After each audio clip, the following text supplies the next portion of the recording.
Okay. First of all, thank you all for attending this webinar. Okay. നമ്മൾ ഇന്നത്തെ ഡിസ്കഷനിൽ mainly പറയുന്നത് first ഒരു previous എക്സാമിനെ നമുക്ക് എങ്ങനെ ഇവാലുവേറ്റ് ചെയ്യാം. ഓക്കെ, ആ പ്രീവിയസ് ഇയർ ക്വസ്റ്റ്യൻസിനെ എങ്ങനെ ഇവാലുവേറ്റ് ചെയ്യാം, ആ പ്രീവിയസ് ഇയർ എത്ര അഡ്വൈസ് നടന്നത് എങ്ങനെ ഇവാലുവേറ്റ് ചെയ്യാം, അതിന്റെ ഡിഫിക്കൽട്ടി ലെവൽ എന്തായിരുന്നു, ഓക്കെ, എത്ര അഡ്വൈസ് നടന്നു, അതിന്റെ അഡ്വൈസ് ഡ്യൂറേഷൻ എത്ര ആയിരുന്നു, അത്രയും കാര്യങ്ങളാണ് നമ്മൾ പ്രീവിയസ് എക്സാം ഇവാലുവേഷനിൽ പറയുന്നത്. ഓക്കെ, നെക്സ്റ്റ് പറയുന്നത് സ്റ്റഡി പ്ലാൻ ആണ്. ഓക്കെ, ഒരു പ്രത്യേകം സ്റ്റഡി പ്ലാൻ ആക്ച്വലി ഒരു എക്സാമിനും ഇല്ല. പക്ഷെ ബേസിക്കലി എല്ലാ എക്സാമിന് വിജയിച്ച എല്ലാവരും ഫോളോ ചെയ്യുന്ന കുറെ മെത്തേഡ്സ് ഉണ്ട്. ആ മെത്തേഡ്സ്, ആ സ്റ്റാൻഡേർഡ് ബേസിക് മെത്തേഡ്സ് ആണ് നമ്മൾ സ്റ്റഡി പ്ലാനിൽ പറയുന്നത്. ഓക്കെ, ആ പ്ലാൻ നിങ്ങൾ ഫുൾ ആയിട്ട് ഇംപ്ലിമെന്റ് ചെയ്യണമെന്ന് നിർബന്ധമില്ല. Based on your knowledge, your time, നിങ്ങൾക്ക് എന്ത് ചെയ്യാം, നിങ്ങളുടെ സ്റ്റഡി പ്ലാൻ ചേഞ്ച് ചെയ്യാം. ഓക്കെ, നെക്സ്റ്റ് നമ്മൾ പറയുന്നത് സിലബസ് ഡിസ്കഷൻ ആണ്. സിലബസ് ഡിസ്കഷനിൽ എല്ലാ ബേസിക് സബ്ജക്റ്റിന്റെയും സിലബസ് നമ്മൾ ഡിസ്കസ് ചെയ്യും. ആ സിലബസിലെ ഇമ്പോർട്ടന്റ് ഏരിയസ് പറയും. അതിനുശേഷം ആ ഓരോ ഏരിയസിന്റെയും ഇമ്പോർട്ടൻസ് ലെവല് പറയും. ആ ഇമ്പോർട്ടൻസ് ലെവലിൽ തന്നെ അതിന്റെ ഡിഫിക്കൽട്ടി ലെവല് പറയും. കോമൺലി ക്വസ്റ്റ്യൻസ് ചോദിക്കുന്ന മെയിൻ ഏരിയസ് പറയും. ഓക്കെ, അതിനുശേഷം ആ ബേസിക് സബ്ജക്റ്റ് നല്ല രീതിയിൽ ക്ലിയർ ചെയ്യാൻ ഫോളോ ചെയ്യേണ്ട റെഫറൻസ് മെറ്റീരിയൽസ് പറയും. അതോടൊപ്പം കുറച്ച് MCQ കിട്ടുന്ന കുറച്ച് സൈറ്റ്സ് കൂടെ പറയും. ഓക്കെ, ലാസ്റ്റ് നമ്മൾ പറയുന്നത് ഓരോ സിലബസിന്റെ കൂടെയും നമ്മൾ കുറച്ച് ക്വസ്റ്റ്യൻസ് ആഡ് ചെയ്തിട്ടുണ്ട്. ക്വസ്റ്റ്യൻസ് ആഡ് ചെയ്തിട്ടുള്ള എന്തെന്ന് വെച്ചാല് എത്ര ഡിഫിക്കൽട്ടി ലെവലിൽ നിന്നാണ്, അല്ലെങ്കിൽ എത്ര ബേസിക് ലെവലിൽ നിന്നാണ് ഓരോ പോർഷനിൽ നിന്നും നമുക്ക് ക്വസ്റ്റ്യൻസ് എക്സ്പെക്ട് ചെയ്യാൻ പറ്റുന്നത്, അത് മനസ്സിലാക്കാൻ വേണ്ടിയിട്ട് കുറച്ച് പ്രീവിയസ് ഇയർ ക്വസ്റ്റ്യൻസ് മാത്രം നമ്മൾ ഇൻക്ലൂഡ് ചെയ്തിട്ടുണ്ട്. ഓക്കെ, ഫസ്റ്റ് നമ്മൾ നോക്കുന്നത് സിവിൽ എഞ്ചിനീയറിംഗില് പ്രീവിയസ് ഇയർ എക്സാം ഇവാലുവേഷൻ എങ്ങനെയായിരുന്നു. ഓക്കെ, പോളിടെക് ലെക്ചർ അറിയാം, നമുക്കറിയാം ബിടെക് ലെവല് ക്വാളിഫിക്കേഷൻ ഉള്ള ഒരു എക്സാം ആണ്. ബിടെക് ലെവല് ക്വാളിഫിക്കേഷൻ ഉള്ള ഒരു എക്സാമിൽ ഒരിക്കലും നോർമൽ ഡിപ്ലോമ ലെവലിലോ അല്ലെങ്കിൽ ITI ലെവലിലോ ബേസിക് ഡയറക്റ്റ് ക്വസ്റ്റ്യൻ നമുക്ക് എല്ലാ കേസിലും എല്ലാ സബ്ജക്റ്റിൽ നിന്നും എക്സ്പെക്ട് ചെയ്യാൻ പറ്റത്തില്ല. ഓക്കെ, അതായത് ക്വാളിഫിക്കേഷൻ ബിടെക് ആയതുകൊണ്ട് എല്ലാ തവണയും പോളിടെക്നിക് ലെക്ചർ എക്സാമിൽ കേരള PSC എന്ത് ചെയ്യുന്നുണ്ട്, ഒരു മിനിമം സ്റ്റാൻഡേർഡ് ആഡ് ചെയ്യുന്നുണ്ട്. എല്ലാം ഡയറക്റ്റ് ക്വസ്റ്റ്യൻസ് ആയിരിക്കണമെന്ന് നിർബന്ധമില്ല. അതിന്റെ കൂടെ നിങ്ങളുടെ കൺസെപ്റ്റ് മനസ്സിലാക്കുന്ന ക്വസ്റ്റ്യൻസ്, പ്രോബ്ലമാറ്റിക് ക്വസ്റ്റ്യൻസ്, ഇതിന്റെ ലോജിക്ക് മനസ്സിലാക്കുന്ന ക്വസ്റ്റ്യൻസ് എന്ത് ചെയ്യുന്നുണ്ട്, ആഡ് ചെയ്യുന്നുണ്ട്. കാരണം എന്താണ്, ഡിഫറെന്റ് കാൻഡിഡേറ്റ്സിന്റെ എബിലിറ്റി ഡിഫറൻഷിയേറ്റ് ചെയ്യാൻ വേണ്ടിയിട്ട്. ഓക്കെ, അന്നേരം എല്ലാ ലെവൽസിലും ക്വസ്റ്റ്യൻസ് പ്രാക്ടീസ് ചെയ്യുന്ന ഒരു സ്റ്റുഡന്റിന് മാത്രമേ എന്ത് ചെയ്യാൻ പറ്റുള്ളൂ, 100 ക്വസ്റ്റ്യൻസും ഒരുപോലെ അറ്റൻഡ് ചെയ്യാൻ പറ്റുള്ളൂ. അല്ലെങ്കിൽ നമ്മൾ എന്ത് ചെയ്യും, ബേസിക് സ്റ്റാൻഡേർഡ് ഡയറക്റ്റ് ക്വസ്റ്റ്യൻസ് മാത്രം അറ്റൻഡ് ചെയ്യും. ആ ബേസിക് സ്റ്റാൻഡേർഡ് ക്വസ്റ്റ്യൻസ് എല്ലാ സ്റ്റുഡൻസിനും എന്തായിരിക്കും, ഈസി ആയിരിക്കും. നമ്മുടെ മാർക്ക്, ടോട്ടൽ മാർക്ക് എന്തായിരിക്കും, കുറവായിരിക്കും. കട്ട് ഓഫ് മാർക്കിന് താഴെയായി പോകും. മാക്സിമം മാർക്ക് എപ്പോഴും ഒബ്റ്റെയിൻ ചെയ്യുന്ന എവിടുന്നായിരിക്കും, എബോവ് ആവറേജ് ക്വസ്റ്റ്യൻസ് എന്നായിരിക്കും. ആവറേജ് ക്വസ്റ്റ്യൻസ് എല്ലാവർക്കും എന്ത് തന്നെ ആയിരിക്കും, ആവറേജ് ക്വസ്റ്റ്യൻസ് ആയിരിക്കും. തിരിച്ച് പ്രോബ്ലമാറ്റിക് ആൻഡ് കൺസെപ്ഷ്യൽ, അതുപോലെ ലോജിക്കൽ ലെവൽ ക്വസ്റ്റ്യൻസ് ആൻസർ ചെയ്യുന്ന സ്റ്റുഡന്റിന് മാത്രമായിരിക്കും ഏറ്റവും ടോപ്പ് ലെവലിൽ മാർക്ക് അറ്റൻഡ് ചെയ്യാൻ പറ്റുന്നത്. ഓക്കെ, ലാസ്റ്റ് സിവിൽ എഞ്ചിനീയറിംഗില് നോട്ടിഫിക്കേഷൻ വന്നത് 2015 ആണ്. 15 കഴിഞ്ഞ് ഏകദേശം ഒരു 1 ഇയർ കഴിഞ്ഞിട്ട്, മോർ ദാൻ 1 ഇയർ കഴിഞ്ഞിട്ടായിരുന്നു എന്ത് നടന്നത്, എക്സാം കഴിഞ്ഞത്. ഓക്കെ, ഇപ്പൊ നിങ്ങൾ നോക്കുമ്പം സിവിൽ എഞ്ചിനീയറിംഗിന്റെ നോട്ടിഫിക്കേഷൻ വന്നിട്ടില്ല. ഒരിക്കലും ഒരു എക്സാമിലും നോട്ടിഫിക്കേഷൻ വരെ വെയിറ്റ് ചെയ്യലും. അതാണ് നമ്മൾ ചെയ്യുന്ന ഫസ്റ്റ് മിസ്റ്റേക്ക്. കാരണം ഏതൊരു എക്സാമിലും നോട്ടിഫിക്കേഷൻ വരുന്നതിന് മുന്നേ ആ എക്സാമിനെ കുറിച്ച് എല്ലാ സ്റ്റുഡൻസും അറിയും. അത് അറിഞ്ഞതിന് ശേഷം ബേസിക് ലെവലിൽ നിന്ന് സ്റ്റാർട്ട് ചെയ്യുന്ന കുറെ സ്റ്റുഡൻസ് കാണും. തിരിച്ച് കുറച്ച് പേര് എന്ത് ചെയ്യും, നോട്ടിഫിക്കേഷൻ വന്നിട്ട് സ്റ്റാർട്ട് ചെയ്യാം, അല്ലെങ്കിൽ അതിന്റെ മെയിൻ സിലബസ് വന്നിട്ട് സ്റ്റാർട്ട് ചെയ്ത് കരുതിയിരിക്കും. ഒരിക്കലും നമുക്ക് നോട്ടിഫിക്കേഷൻ വന്നു കഴിഞ്ഞതിന് ശേഷം, അല്ലെങ്കിൽ അതിന്റെ മെയിൻ സിലബസ് വന്നതിന് ശേഷം ഫുള്ള് സിലബസ് എന്ത് ചെയ്യാൻ പറ്റില്ല, കവർ ചെയ്യാൻ പറ്റില്ല. നമ്മൾ ലാസ്റ്റ് എക്സാം ടൈം വരെ എന്ത് ചെയ്തുകൊണ്ടിരിക്കും, അതിന്റെ ബേസിക് തിയറി മാത്രം പഠിച്ചുകൊണ്ടിരിക്കും. പ്രോബ്ലംസ് സോൾവ് ചെയ്യാൻ പറ്റില്ല, മോക്ക് ടെസ്റ്റ് അറ്റൻഡ് ചെയ്യാൻ പറ്റില്ല. നമ്മുടെ റാങ്ക് എന്തായിരിക്കും, വളരെ താഴെ ആയിരിക്കും. ഓക്കെ, ഫസ്റ്റ് ഏതൊരു എക്സാമിനെ കുറിച്ചും അറിഞ്ഞാല്, അല്ലെങ്കിൽ അതിന്റെ നോട്ടിഫിക്കേഷൻ എക്സ്പെക്ട് ചെയ്യുന്നുണ്ടെന്ന് എവിടെന്നെങ്കിലും അറിഞ്ഞാല് ഫസ്റ്റ് നമ്മൾ എന്താണ് ചെയ്യേണ്ടത്, ഇയർലി സ്റ്റാർട്ടിംഗ് ആണ്. ഓക്കെ, ഇയർലി സ്റ്റാർട്ടിംഗ് മാത്രമേ എന്ത് ചെയ്യുള്ളൂ, ഒരു ബെറ്റർ എൻഡിങ്ങിൽ വരത്തുള്ളൂ. ഓക്കെ, അന്നേരം ഇതുവരെ നോട്ടിഫിക്കേഷൻ വരാത്ത എക്സാം നിങ്ങൾ ഒരിക്കലും വെയിറ്റ് ചെയ്യലും. പ്രിപ്പറേഷന് വേണ്ടിയിട്ട് നിങ്ങൾ ഇന്നു മുതൽ എന്ത് ചെയ്യുക, സ്റ്റാർട്ട് ചെയ്യുക. ഓക്കെ, അന്നേരം 2016 എക്സാം നടന്നത്. ഫസ്റ്റ് നോട്ടിഫിക്കേഷൻ വന്ന ടൈമിൽ നമ്പർ ഓഫ് വേക്കൻസീസ് എത്രയായിരുന്നു, 4 മാത്രമായിരുന്നു. ഓക്കെ, അതിനുശേഷം റാങ്ക് ലിസ്റ്റ് വന്നത് 2018 മാക്സിമം മാർക്ക് എത്രയായിരുന്നു? 75 ആയിരുന്നു. 70 അവർ 100-ല് സിവിൽ എഞ്ചിനീയറിംഗിൽ 75 മേടിക്കുക എന്ന് പറഞ്ഞാൽ വളരെ വളരെ ഡിഫിക്കൽട്ട് ആയിട്ടുള്ള ഒരു കാര്യമാണ്. ഓക്കെ, കാരണം എന്താണ്, കുറെ പോർഷൻസിൽ നമ്മൾ സ്കിപ്പ് ചെയ്ത ഏരിയസ് കാണും. ഫുള്ള് സിലബസ് കവർ ചെയ്താലും നമുക്ക് വീക്ക് ആയിട്ടുള്ള ഒരു 20% കാണും. ആ 20% മാർക്ക് അറ്റൈൻ ചെയ്യാൻ എന്തായിരിക്കും? പാടായിരിക്കും. അതിനുശേഷം നമുക്ക് അറിയാവുന്ന കുറെ ക്വസ്റ്റ്യൻസിൽ സിമ്പിൾ മിസ്റ്റേക്ക് കാരണം കുറെ മൈനസ് വരും. ആ മൈനസ് മാർക്ക് റെഡ്യൂസ് ചെയ്യും. അതുപോലെ ഈ വരുന്ന ബേസിക് സബ്ജക്റ്റില് ടോട്ടൽ 30 മാർക്കാണ്. ആ ബേസിക് സബ്ജക്റ്റില് നമ്മൾ ഒരു ലിമിറ്റ് ചെയ്ത് പഠിച്ചാൽ, അല്ലെങ്കിൽ നമുക്ക് പ്രീവിയസ് ബാക്ക്ഗ്രൗണ്ട് ഇല്ലാത്ത സബ്ജക്റ്റില് ഏതെങ്കിലും പർട്ടിക്കുലർ പോർഷൻസ് ലിമിറ്റ് ചെയ്ത് പഠിച്ചാൽ അവിടെ എന്ത് വരും? ഒരു പർട്ടിക്കുലർ ലൂപ്പ് വരും. ഓക്കെ, അന്നേരം ടോട്ടലി 75 മാർക്ക് ഒപ്റ്റൈൻ ചെയ്യണമെങ്കിൽ 25 മാർക്ക് മാത്രമേ നമുക്ക് എന്താകാവൂ? ലൂസ് ആകാവൂ. പക്ഷെ കുറെ ലൂപ്പ് ഹോൾസ് ഉണ്ട്. ആ ലൂപ്പ് ഹോൾസിനെ നമുക്ക് എങ്ങനെ കോമ്പൻസേറ്റ് ചെയ്യാൻ പറ്റും, അല്ലെങ്കിൽ സ്മാർട്ടായിട്ട്, അല്ലെങ്കിൽ ഒരു പ്രിപ്പറേഷൻ സ്ട്രാറ്റജി വെച്ചിട്ട് എങ്ങനെ കോമ്പൻസേറ്റ് ചെയ്യാൻ പറ്റും? അങ്ങനെ കോമ്പൻസേറ്റ് ചെയ്യുന്ന, അല്ലെങ്കിൽ അത്രയും സ്പെഷ്യൽ ആയിട്ട് പ്ലാൻ ചെയ്യുന്ന ഒരാൾ മാത്രമായിരിക്കും എന്ത് ചെയ്യുന്നത്? ഈ മാക്സിമം മാർക്ക് ഒപ്റ്റൈൻ ചെയ്യുന്നത്. ഓക്കെ, അതിന്റെ കട്ട് ഓഫ് മാർക്ക് 58 ആയിരുന്നു. കട്ട് ഓഫ് മാർക്കിന് അടുത്ത് വന്നിട്ടും കാര്യമില്ല. കാരണം എന്താണ്? നമ്പർ ഓഫ് വേക്കൻസീസ് കുറവാണ്. കുറെ ഷോർട്ട് ലിസ്റ്റ് ചെയ്യും, അതിൽ തന്നെ റിസർവേഷൻസ് വരും. therefore minimum cut off mark attain ചെയ്യുന്നതിന് പകരം അറൌണ്ട് മാക്സിമം മാർക്കിന്റെ അത്രയും തന്നെ ഒരു റേഞ്ച് മാർക്ക് കിട്ടിയാലും മാത്രം നമുക്ക് എന്ത് പറയാൻ പറ്റും? 100% ഷുവർ പറയാൻ പറ്റും. കാരണം എന്താണ്? കേരള PSC എത്ര വേക്കൻസി ആണോ വിളിക്കുന്നത്, ആ വേക്കൻസി എല്ലായ്പ്പോഴും എന്തായിരിക്കും? ഒരു മിനിമം എമൗണ്ട് ആയിരിക്കും. അത് കുറെ ഫാക്ടേഴ്സിനെ ഡിപ്പെൻഡ് ചെയ്യും. ഒരു 3 ഇയർ ഡ്യൂറേഷനിൽ എത്ര നമ്പർ ഓഫ് അഡ്വൈസ് വരുന്നത് നമുക്ക് എന്ത് ചെയ്യാൻ പറ്റില്ല? പ്രെഡിക്റ്റ് ചെയ്യാൻ പറ്റില്ല. അന്നേരം നമ്മൾ എക്സ്പെക്ട് ചെയ്യേണ്ടത്, അല്ലെങ്കിൽ നമ്മൾ ഉദ്ദേശിക്കുന്നത് എപ്പോഴും എന്തായിരിക്കണം? ഒരു ടോപ്പ് ലെവൽ മാർക്ക് ആയിരിക്കണം, ടോപ്പ് ലെവൽ റാങ്ക് ആയിരിക്കണം. എങ്കിലും മാത്രമേ നമുക്ക് പറയാം, 100% ഷുവർ ആയിട്ട് പറയാം, ആ വേക്കൻസിയിൽ ആരും കാണുമെന്ന്, നമ്മളും കാണുമെന്ന് പറയാം. ഓക്കെ, സിവിലില് ലാസ്റ്റ് എക്സാമിൽ നടന്ന ടോട്ടൽ നമ്പർ ഓഫ് അഡ്വൈസ് 93 ആയിരുന്നു. ഓക്കെ, 93 എന്ന് പറയുന്നത് ഒരു ലാർജ് നമ്പർ ആണ്. PSC പോലുള്ള ടെക്നിക്കൽ എക്സാംസില് 93 വേക്കൻസി എന്ന് പറയുന്നത് എന്താണ്? ഒരു ലാർജ് നമ്പർ ആണ്. ഓക്കെ, ഈ 93-ല് നമ്മൾ അല്ലെങ്കിൽ 93-ല് നമ്മൾ ഉൾപ്പെടണമെങ്കിൽ നമ്മൾ എക്സ്പെക്ട് ചെയ്യേണ്ടത് എന്തായിരിക്കണം? ഒരു ബിലോ 10th റാങ്ക് ആയിരിക്കും. ബിലോ 10th റാങ്കിന് വേണ്ടിയിട്ട് അത്രയും ഹാർഡ് വർക്ക് ചെയ്ത് അത്രയും ഡിറ്റർമിനേഷന് കൂടി മാത്രം പഠിച്ചാൽ എന്ത് ചെയ്യും? ഈ 93 പോലുള്ള നമ്പർ ഓഫ് അഡ്വൈസിൽ ആരും വരും? നമ്മളും വരും. തിരിച്ച് ഒരു ബിലോ 100 റാങ്ക്, അല്ലെങ്കിൽ നമ്മൾ കരുതും 93 അഡ്വൈസ് കഴിഞ്ഞ ഇയറിൽ നടന്നിട്ടുണ്ട്, therefore ഒരു ബിലോ 50 കിട്ടിയാൽ എനിക്ക് ഉറപ്പ് പറയാൻ പറ്റുമെന്ന് കരുതിയിട്ട് എന്ത് ചെയ്യും?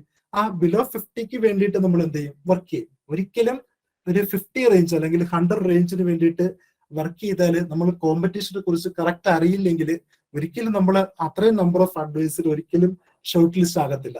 therefore നമ്മൾ ഏതൊരു എക്സാമിലും പഠിക്കേണ്ട എന്തിനു വേണ്ടിയിട്ടായിരിക്കണം? ബിലോ 10th റാങ്കിന് വേണ്ടിയിട്ടായിരിക്കണം, അല്ലെങ്കിൽ ഏറ്റവും ടോപ്പസ്റ്റ് റാങ്കിന് വേണ്ടിയിട്ടായിരിക്കണം. ഓക്കെ, ഇതാണ് സിവിൽ എഞ്ചിനീയറിംഗിലെ പ്രീവിയസ് ഇയർ എക്സാമിൽ നടന്ന മെയിൻ കാര്യങ്ങൾ. ഇത്രയും അറിഞ്ഞിരിക്കുക. അതിനുശേഷം ഇലക്ട്രിക്കൽ ആൻഡ് ഇലക്ട്രോണിക്സില് 2016 തന്നെയാണ് എക്സാം നടന്നത്. ഓക്കെ, അതില് റാങ്ക് ലിസ്റ്റ് വന്നത് 2019 അവിടെ മാക്സിമം മാർക്ക് ഒബ്റ്റെയിൻ ചെയ്തത് 64 ആയിരുന്നു. സിവിൽ എഞ്ചിനീയറിംഗിനെ കമ്പയർ ചെയ്യുമ്പോൾ ഇലക്ട്രിക്കലും അതുപോലെ ഇലക്ട്രോണിക്സും കുറച്ചും കൂടി മാക്സിമം മാർക്ക് കുറവായിരിക്കും. കാരണം കുറെ സബ്ജക്റ്റുകൾ എന്താണ്, ഇൻഡയറക്റ്റ് ക്വസ്റ്റ്യൻസ് വരാനുള്ള ഏരിയസ് കൂടുതലാണ്.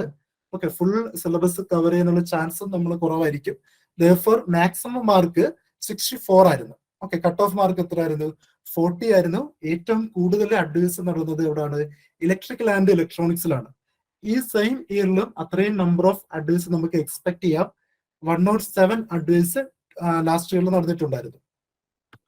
ഓക്കെ, അതിനുശേഷം കമ്പ്യൂട്ടർ എഞ്ചിനീയറിംഗില് 2015 മുന്നേ നടന്ന എക്സാമിന്റെ മാക്സിമം മാർക്ക് 64 ആയിരുന്നു. കട്ട് ഓഫ് മാർക്ക് എന്തായിരുന്നു? 40 ആയിരുന്നു. അറൌണ്ട് ഇലക്ട്രിക്കൽ ഡിപ്പാർട്ട്മെന്റിന്റെ അതേ റേഞ്ച് ആയിരുന്നു. ലാസ്റ്റ് അഡ്വൈസ് നടന്നത് ആക്ച്വലി 2021 ആണെന്ന് തോന്നുന്നു. ഓക്കെ, നമ്പർ ഓഫ് അഡ്വൈസ് 84 ആയിരുന്നു. അന്നേരം ഈ 3 എക്സാംസിലും നമ്പർ ഓഫ് അഡ്വൈസ് അറൌണ്ട് എന്താണ്? 100 റേഞ്ച് ആണ്. അത്രയും അഡ്വൈസ് എക്സ്പെക്ട് ചെയ്യുന്ന എക്സാംസ് ആണ് എന്ത്? പോളിടെക്നിക് ലെക്ചറർ ഇപ്പോഴും കുറെ പുതിയ എഞ്ചിനീയറിംഗ് കോളേജസ് വരുന്നുണ്ട്, കുറെ നമ്പർ ഓഫ് സീറ്റ്സ് കൂടുന്നുണ്ട്. For same number of counts നമുക്ക് വരുന്ന എക്സാംസിൽ എന്ത് ചെയ്യാം, വരുന്ന നോട്ടിഫിക്കേഷനിലും എക്സ്പെക്ട് ചെയ്യാം. ഓക്കെ, മെക്കാനിക്കൽ എഞ്ചിനീയറിംഗിലാണ് ഏറ്റവും മാക്സിമം മാർക്ക് ഒബ്റ്റെയിൻ ചെയ്തത് 91.91. 91.91 ഒബ്റ്റെയിൻ ചെയ്യണമെങ്കിൽ അവിടെ എവിടെങ്കിലും ഒരു മൈനസ് വന്ന് കാണും, ബാക്കി 8 മാർക്ക് ആയിരിക്കും എന്ത് ചെയ്തത്, ലൂസ് ആയത്. ഓക്കെ, അത്രയും മാർക്ക് ഒരു എക്സാം പേപ്പറിൽ നമുക്ക് നേടാൻ കഴിയണമെങ്കിൽ ക്വാളിഫിക്കേഷൻ അല്ല, അതുപോലെ നമ്മുടെ നോളജും ആ ക്വസ്റ്റ്യൻസിന്റെ ഡിഫിക്കൽട്ടി ലെവലും ഒക്കെ എന്തായിരിക്കണം, അതിന് അഡ്വാൻറ്റേജ് ആയിട്ടുള്ളതായിരിക്കണം. ക്വസ്റ്റ്യൻസ് സിമ്പിൾ ആയിരിക്കാം, എല്ലാവരും പഠിച്ച ബേസിക് സ്റ്റാൻഡേർഡ് മെത്തേഡ് എന്തായിരിക്കാം, സെയിം ആയിരിക്കാം. ദെയർഫോർ കട്ട് ഓഫ് മാർക്കും അതോടൊപ്പം മാക്സിമം മാർക്കും എന്തായിരുന്നു, വെരി ഹൈ ആയിരുന്നു. ഗേറ്റ് പാറ്റേൺ പോലെ തന്നെ ഗേറ്റിലും മെക്കാനിക്കൽ എഞ്ചിനീയറിംഗിലാണ് മാക്സിമം കട്ട് ഓഫ് വരുന്നത്. അതുപോലെ തന്നെ പോളിടെക്നിക് ലെക്ചർ എക്സാംസിലും മിക്കവാറും മെക്കാനിക്കൽ എഞ്ചിനീയറിംഗിൽ വരുന്ന എല്ലാ ടെക്നിക്കൽ എക്സാംസിന്റെയും കട്ട് ഓഫ് എന്താണ്, വെരി ലാർജ് ആണ്. കാരണം അതിന്റെ ഒരു റീസൺ നമ്പർ ഓഫ് കാൻഡിഡേറ്റ്സ് കൂടുതലാണ്. നമ്പർ ഓഫ് കാൻഡിഡേറ്റ്സിൽ വെൽ ക്വാളിഫൈഡ് ആയിട്ടുള്ള നമ്പർ ഓഫ് കാൻഡിഡേറ്റ്സ് എന്താണ്, കൂടുതലാണ്. പിന്നെ മെക്കാനിക്കലില് കുറെ ഡിഫിക്കൽട്ട് ആയിട്ടുള്ള എക്സാം ക്വസ്റ്റ്യൻസ് ഒരു ബിടെക് ലെവലിൽ ചോദിച്ചു കണ്ടിട്ടില്ല. ഓക്കെ, ആ റീസൺസ് കാരണം മാക്സിമം മാർക്ക് അറൌണ്ട് എന്തായിരുന്നു, 91 ആയിരുന്നു. Cut off mark very large ആയിരുന്നു, 68 ആയിരുന്നു എന്ത്, കട്ട് ഓഫ് മാർക്ക്. ഓക്കെ, എന്നാൽ ആ 68 ഔട്ട് ഓഫ് 100 മേടിക്കാന്ന് പറഞ്ഞാല് ഫുൾ സിലബസ് കവർ ചെയ്തിരിക്കണം. എല്ലാ പോർഷൻസിനും അല്ലെങ്കിൽ എല്ലാ സബ്ജക്റ്റിനും ഈക്വൽ പ്രയോറിറ്റി കൊടുത്ത ഒരാൾക്ക് മാത്രമാണ് 100 68 വാങ്ങാൻ പറ്റുന്നത്. ഓക്കെ, നെക്സ്റ്റ് വരുന്ന പോളിടെക്നിക് ലെക്ചറിൽ വരുന്ന എക്സാം ആണ് ഓട്ടോമൊബൈൽ എഞ്ചിനീയറിംഗിന്റെ ലെക്ചറേഴ്സ് തസ്തിക. ഓക്കെ, അതില് ലാസ്റ്റ് ഇയറില് 2 നമ്പർ ഓഫ് അഡ്വൈസസ് നടന്നിട്ടുണ്ട്. ആ 2 നമ്പർ ഓഫ് അഡ്വൈസസ് ചിലപ്പോൾ ഇൻക്രീസ് ചെയ്യാം, കൂടുതൽ മാർക്ക് നമുക്ക് എന്ത് ചെയ്യാം, എക്സ്പെക്ട് ചെയ്യാം, കൂടുതൽ നമ്പർ ഓഫ് വേക്കൻസീസ് എക്സ്പെക്ട് ചെയ്യാം. അവിടുത്തെ മാക്സിമം മാർക്ക് എന്തായിരുന്നു, 62 ആയിരുന്നു. കട്ട് ഓഫ് മാർക്ക് 51 ആയിരുന്നു. മിനിമം നമ്പർ ഓഫ് അഡ്വൈസിന് വേണ്ടിയിട്ട് ലാർജ് നമ്പർ ഓഫ് സ്റ്റുഡൻസ് അപ്പയർ ചെയ്യുമ്പം അവിടുത്തെ കോമ്പറ്റീഷൻ എന്തായിരിക്കും, വെരി വെരി ലാർജ് ആയിരിക്കും. ഓക്കെ, അന്നേരം എല്ലാ എക്സാം പാറ്റേൺസും ഇമ്പോർട്ടന്റ് ആണ്. ഇതിലെല്ലാ പോളിടെക്നിക് ലെക്ചറിന് വേണ്ടിയിട്ടും പഠിക്കുന്ന സ്റ്റുഡൻസ് കാണും. ഓരോരുത്തരും അവരുടെ എക്സാം ബാക്ക്ഗ്രൗണ്ട് അല്ലെങ്കിൽ എക്സാം ഇവാലുവേഷൻ ബാക്ക്ഗ്രൗണ്ട് അറിഞ്ഞിരിക്കണം. നോട്ടിഫിക്കേഷൻ വന്നിട്ട് എത്ര ടൈം ഉണ്ട്, ആ ടൈമിനനുസരിച്ച് വേണം നമ്മുടെ സ്റ്റഡി പ്ലാൻ അല്ലെങ്കിൽ ടൈം ടേബിൾ എന്ത് ചെയ്യേണ്ടത്, പ്രിപ്പയർ ചെയ്യേണ്ടത്. എല്ലായ്പ്പോഴും ടൈം ടേബിളിൽ നമുക്ക് എന്ത് ചെയ്യാം, 3 പോർഷനായിട്ട് ഡിവൈഡ് ചെയ്യാം. ഫസ്റ്റ് പോർഷനിൽ നമ്മൾ എന്തായിരിക്കും ചെയ്യുന്നത്, സിലബസ് അറിയുക. സിലബസ് അറിഞ്ഞതിനു ശേഷം ബെസ്റ്റ് സ്റ്റഡി മെറ്റീരിയൽ എന്ത് ചെയ്യുക, സെലക്ട് ചെയ്യുക. ബെസ്റ്റ് സ്റ്റഡി മെറ്റീരിയൽ എന്ന് പറയാൻ റീസൺ എന്താണ്, ചില സ്റ്റഡി മെറ്റീരിയല് ആ ഫുൾ സിലബസിനെ ഇൻക്ലൂഡ് ചെയ്ത് കാണത്തില്ല. ആ ഫുൾ സിലബസിനെ ഇൻക്ലൂഡ് ചെയ്തിരിക്കുന്ന രീതി എന്തായിരിക്കത്തില്ല, സ്റ്റാൻഡേർഡ് ആയിരിക്കത്തില്ല. ഓക്കെ, അങ്ങനെ സ്റ്റാൻഡേർഡ് അല്ലാത്തൊരു മെറ്റീരിയൽ വെച്ചിട്ട് നമ്മൾ ഫുൾ സിലബസ് കവർ ചെയ്താലും നമുക്ക് എന്ത് കാണും, കുറെ ഡ്രോബാക്സ് കാണും. ഒരു PSC പോലുള്ള ടെക്നിക് ലെക്ചർ എക്സാമില് സ്റ്റാൻഡേർഡ് ബേസ് ഇല്ലാതെ അല്ലാണ്ട് കൺസെപ്ഷ്യൽ ലെവൽ ഇല്ലാണ്ട് ഒരിക്കലും നമുക്ക് എന്ത് ചെയ്യാൻ പറ്റില്ല, ഒരു ക്വസ്റ്റ്യൻ അറ്റൻഡ് ചെയ്യാൻ പറ്റില്ല. ദെയർഫോർ നമ്മൾ സെലക്ട് ചെയ്യുന്ന സ്റ്റാൻഡേർഡ് റെഫറൻസ് മെറ്റീരിയൽ ഒരു ഏറ്റവും വലിയ ഇമ്പോർട്ടന്റ് കാര്യമാണ്. അതിൽ ഫസ്റ്റ് നമ്മൾ സെലക്ട് ചെയ്യേണ്ടത് എന്തായിരിക്കണം, ഒരു സ്റ്റാൻഡേർഡ് റെഫറൻസ് ടെക്സ്റ്റ് ബുക്ക് ആയിരിക്കണം. ഓക്കെ, സെക്കൻഡ് പോർഷനിൽ നമ്മൾ എന്തായിരിക്കും ചെയ്യുന്നത്, ആ സ്റ്റാൻഡേർഡ് റെഫറൻസ് ടെക്സ്റ്റ് ബുക്കിൽ നിന്ന് നമുക്ക് നോളജ് എങ്ങനെ അറ്റൈൻ ചെയ്യാം. ഒരു ടെക്സ്റ്റ് ബുക്ക് നമ്മൾ വായിക്കുമ്പോൾ ആ ടെക്സ്റ്റ് ബുക്കിലെ ബേസിക് തിയറീസ് നമുക്ക് നോട്ട് ചെയ്യാം, ബേസിക് ഇക്വേഷൻസ് നോട്ട് ചെയ്യാം. അതോടൊപ്പം അതിന്റെ എക്സ്ട്രാ പോയിന്റ്സ് നമുക്ക് എന്ത് ചെയ്യാം, വീഡിയോ ലെക്ചേഴ്സ് വഴി കണ്ടുപിടിക്കാം, എക്സ്ട്രാ ടെക്സ്റ്റ് ബുക്കിൽ നിന്ന് പഠിക്കാം. ഓക്കെ, അതിനുശേഷം എന്ത് ചെയ്യുക, ആ സെയിം പോർഷനിൽ നിന്ന് മാക്സിമം പ്രീവിയസ് ഇയർ ക്വസ്റ്റ്യൻസിൽ സെലക്ട് ചെയ്യുമ്പോൾ പോളിടെക്നിക് ലെക്ചർ വേണമെന്ന് തന്നെ നിർബന്ധമില്ല. ഇപ്പം മിക്കവാറും വരുന്ന ടെക്നിക്കൽ എക്സാംസിലൊക്കെ ഗേറ്റ് ലെവൽ ക്വസ്റ്റ്യൻസ് വരുന്നുണ്ട്, അതുപോലെ IAS ലെവൽ ക്വസ്റ്റ്യൻസ് വരുന്നുണ്ട്, ISRO DRDO പോലത്തെ എക്സാംസിൽ നിന്നുള്ള ക്വസ്റ്റ്യൻസ് വരുന്നുണ്ട്. അന്നേരം എക്സാം ഇടുന്ന ഒരു വ്യക്തി ഒരിക്കലും പ്രീവിയസ് ഇയർ ക്വസ്റ്റ്യൻസ് മാത്രം ഫോക്കസ് ചെയ്തായിരിക്കില്ല ക്വസ്റ്റ്യൻസ് ഇടുന്നത്. ഓക്കെ, ഡിഫറെന്റ് സോഴ്സിൽ നിന്നായിരിക്കും ക്വസ്റ്റ്യൻസ് ഇടുന്നത്. ദെയർഫോർ നമ്മൾ സെലക്ട് ചെയ്യേണ്ട സോഴ്സ് ഓഫ് MCQs അല്ലെങ്കിൽ സോഴ്സ് ഓഫ് ക്വസ്റ്റ്യൻസ് എന്തായിരിക്കണം, വെരി വൈഡ് ആയിരിക്കണം. അങ്ങനെ wide range of questions solve ചെയ്ത ഒരു എക്സ്പീരിയൻസ് ആയിരിക്കും നമ്മൾ എവിടെ ഹെൽപ്പ് ചെയ്യുന്നത്, ആ എക്സാം ടൈമിൽ ഹെൽപ്പ് ചെയ്യുന്നത്. ഓക്കെ ഓക്കെ അത്ര ഓർത്തിരിക്കുക. ഓക്കെ ഇനി ബേസിക് സബ്ജക്റ്റിന്റെ വെയിറ്റേജ് നോക്കിയാല് നമുക്ക് 5 ബേസിക് സബ്ജക്റ്റ് ആണ് വരുന്നത്. ഈ 5 സബ്ജക്റ്റും ഈക്വലി ഇമ്പോർട്ടന്റ് ആണ്. ഈക്വലി ഇമ്പോർട്ടന്റ് ആണ്. അതോടൊപ്പം ഈ ബേസിക് സബ്ജക്റ്റുകളെല്ലാം ഈക്വലി എന്താണ്, ഈസി സബ്ജക്ട്സും ആണ്. ഓക്കെ ഏറ്റവും മാക്സിമം വെയിറ്റേജ് വരുന്നത് മാത്തമാറ്റിക്സിൽ നിന്നാണ്. ജസ്റ്റ് +1 +2 ലെവല് മാത്തമാറ്റിക്സിന്റെ ബേസിക് കൺസെപ്റ്റ്സ് ഉള്ള ഏതൊരു സ്റ്റുഡന്റിനും അറ്റൻഡ് ചെയ്യാൻ പറ്റുന്ന ഒരു 10 ക്വസ്റ്റ്യൻ ആണ് എന്ത് ചെയ്യുന്നത്, മാത്തമാറ്റിക്സിൽ ചോദിക്കുന്നത്. പക്ഷെ ആ 10 ക്വസ്റ്റ്യൻ ആ മിനിമം ടൈമിൽ അറ്റൻഡ് ചെയ്യണമെങ്കിൽ അത് ഈസി ക്വസ്റ്റ്യൻസ് ആണെങ്കിൽ പോലും നമ്മളുടെ മെന്റൽ സ്റ്റേജ് വളരെ വളരെ ഇമ്പോർട്ടന്റ് ആണ്. മെന്റൽ സ്റ്റേജ് ഇമ്പോർട്ടന്റ് ആണ്. അതോടൊപ്പം ആ ക്വസ്റ്റ്യൻസ് പ്രാക്ടീസ് ചെയ്ത എക്സ്പീരിയൻസും വളരെ ഇമ്പോർട്ടന്റ് ആണ്. വളരെ ഈസി ആയിട്ടുള്ള ക്വസ്റ്റ്യൻസ് അല്ല, ഒരു ആവറേജ് ലെവല് 10 ക്വസ്റ്റ്യൻസ് ആയിരുന്നു ഈ 2021 പോളിടെക്നിക് ഇലക്ട്രോണിക്സിൽ ചോദിച്ചിട്ടുള്ളത്. ഓക്കെ അങ്ങനെയുള്ള 10 ക്വസ്റ്റ്യൻസും ഒരു മിനിമം അല്ലെങ്കിൽ മാക്സിമം 15 മിനിറ്റിൽ നമുക്ക് ചെയ്യാൻ പറ്റുവാണെങ്കിൽ നമ്മുടെ വിജയമാണ്. ഓക്കെ ആ 10 ക്വസ്റ്റ്യനും വളരെ ഇമ്പോർട്ടന്റ് ആണ്, വളരെ ഈസി ആയിട്ടുള്ള ക്വസ്റ്റ്യൻസ് ആണ്. ആ ക്വസ്റ്റ്യൻസ് സോൾവ് ചെയ്യണമെങ്കിൽ നമുക്ക് എന്ത് വേണം, മിനിമം ഒരു +1 +2 മാത്തമാറ്റിക്സിന്റെ ബേസിക് കൺസെപ്റ്റ്സ് വേണം. കാൽക്കുലസ്, അതുപോലെ മെട്രിക്സ്, ഇന്റഗ്രേഷൻ, കാൽക്കുലസിൽ വരുന്ന ഡിഫറൻസിയേഷൻ, ഇന്റഗ്രേഷൻ, ഇതിന്റെയൊക്കെ ബേസിക് ഫണ്ടമെന്റൽസ് ഉള്ള ഏതൊരു സ്റ്റുഡന്റിന് എന്ത് ചെയ്യാൻ പറ്റും, ആ 10 ക്വസ്റ്റ്യൻസും ഈസി ആയിട്ട് അറ്റൻഡ് ചെയ്യാൻ പറ്റും. ഓക്കെ അതിനുശേഷം വരുന്ന basic civil, mechanical, electronics, electrical, ഈ 4 സബ്ജക്റ്റിനും 5 മാർക്കാണ് നമ്മൾ എക്സ്പെക്ട് ചെയ്യുന്നത്. ഫോർ മാത്സിനെ കമ്പയർ ചെയ്യുമ്പോൾ 50% വെയിറ്റേജ് കുറവാണ് എന്ത് ഈ 4 സബ്ജക്റ്റിൽ. ഓക്കെ 50% കുറവാണെങ്കിലും ടോട്ടലി ആഡ് ചെയ്യുമ്പോൾ ടോട്ടൽ ഈ 5 സബ്ജക്റ്റിനും കൂടെ എത്ര മാർക്ക് ആഡ് ചെയ്യും, 30 മാർക്ക് ആഡ് ചെയ്യും. 30 മാർക്ക് എന്ന് പറഞ്ഞാല് ഔട്ട് ഓഫ് 100ന്റെ 30% ആണ്. ഒരു ടെക്നിക്കൽ ഡെപ്തിൽ ബാക്ക്ഗ്രൗണ്ട് ഇല്ലാത്ത ഏതൊരു സ്റ്റുഡന്റിനും ഒരു മിനിമം ഹാർഡ് വർക്കില് ഫുൾ സിലബസ് കവർ ചെയ്താല് 30 മാർക്ക് ഒപ്റ്റെയിൻ ചെയ്യാൻ പറ്റുന്ന സിലബസ് മാത്രമേ ഈ 5 സബ്ജക്റ്റിലും അവർ ആഡ് ചെയ്തിട്ടുള്ളൂ. ഓക്കെ ഒരു മിനിമം ടൈമില് ഫുൾ സിലബസ് കവർ ചെയ്താല്, maximum number of questions solve ചെയ്താല് ഈ 30 മാർക്ക് നമുക്ക് എന്ത് ചെയ്യാൻ പറ്റും, ഈസി ആയിട്ട് സ്കോർ ചെയ്യാൻ പറ്റും. ഇതിൽ ഓരോ ബേസിക് സബ്ജക്റ്റും ഓരോ ഡിഫറെന്റ് ബ്രാഞ്ചിനും എന്തായിരിക്കും, ഡിഫറെന്റ് ആയിരിക്കും. അപ്പൊ ബേസിക് സിവിൽ എഞ്ചിനീയർ സ്റ്റുഡൻസിന് എന്തായിരിക്കും, വളരെ ഈസി ആയിരിക്കും. തിരിച്ച് മെക്കാനിക്കൽ സ്റ്റുഡൻസിന് ബേസിക് മെക്കാനിക്കൽ എന്തായിരിക്കും, ഈസി ആയിരിക്കും. ഓക്കെ ഇലക്ട്രോണിക്സ് സ്റ്റുഡന്റിന് അല്ലെങ്കിൽ ഇലക്ട്രിക്കൽ സ്റ്റുഡൻസിന് ഇലക്ട്രോണിക്സും ഇലക്ട്രിക്കലും എന്തായിരിക്കും, ഈസി ആയിരിക്കും. ഓക്കെ അന്നേരം ആ ഈസിനെസ് വെച്ചിട്ട് നിങ്ങൾ ടൈം എങ്ങനെയാണോ മാനേജ് ചെയ്യുന്നത്, അല്ലെങ്കിൽ ടൈം എങ്ങനെയാണോ ഡിവൈഡ് ചെയ്യുന്നത്, അതിനനുസരിച്ചായിരിക്കും ഈ സബ്ജക്റ്റിന്റെ സിലബസ് കംപ്ലീറ്റ് ചെയ്യാനുള്ള ടൈം നിങ്ങളെ ടൈം ടേബിൾ എന്ത് ചെയ്യേണ്ടത്, വേരി ചെയ്യേണ്ടത്.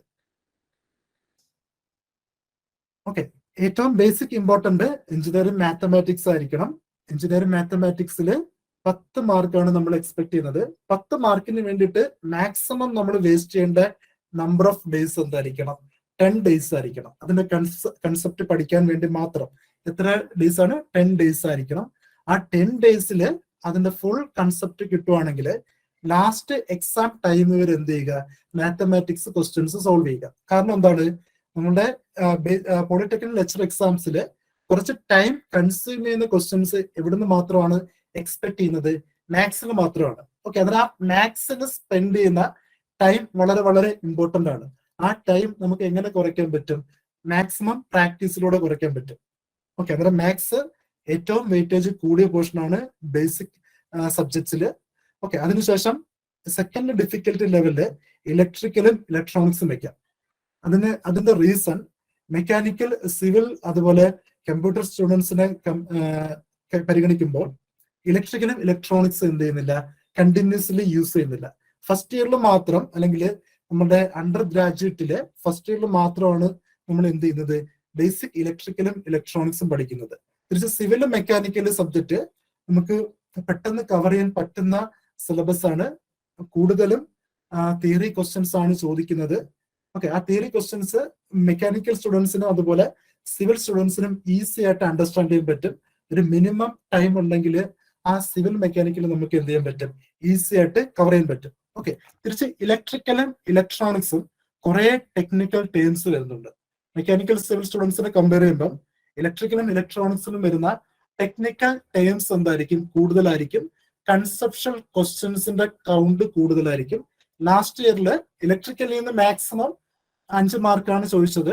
ആ 5 ക്വസ്റ്റ്യൻസിൽ അറൌണ്ട് 4 ക്വസ്റ്റ്യൻസ് എന്തായിരുന്നു, പ്രോബ്ലമാറ്റിക് ക്വസ്റ്റ്യൻസ് ആയിരുന്നു.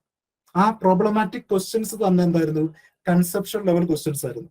Therefore നമ്മൾ ഇലക്ട്രിക്കൽ അതുപോലെ ഇലക്ട്രോണിക്സ് കുറച്ചുകൂടെ ടൈം സ്പെൻഡ് ചെയ്ത് കുറച്ചും കൂടെ ഡീപ്പായിട്ട് എന്ത് ചെയ്യണം, കവർ ചെയ്യണം. ഓക്കെ, ജസ്റ്റ് ഞാനൊരു ബേസിക് സ്റ്റാൻഡേർഡ് സ്റ്റഡി പ്ലാൻ ആണ് ഇവിടെ ആഡ് ചെയ്തിട്ടുള്ളത്.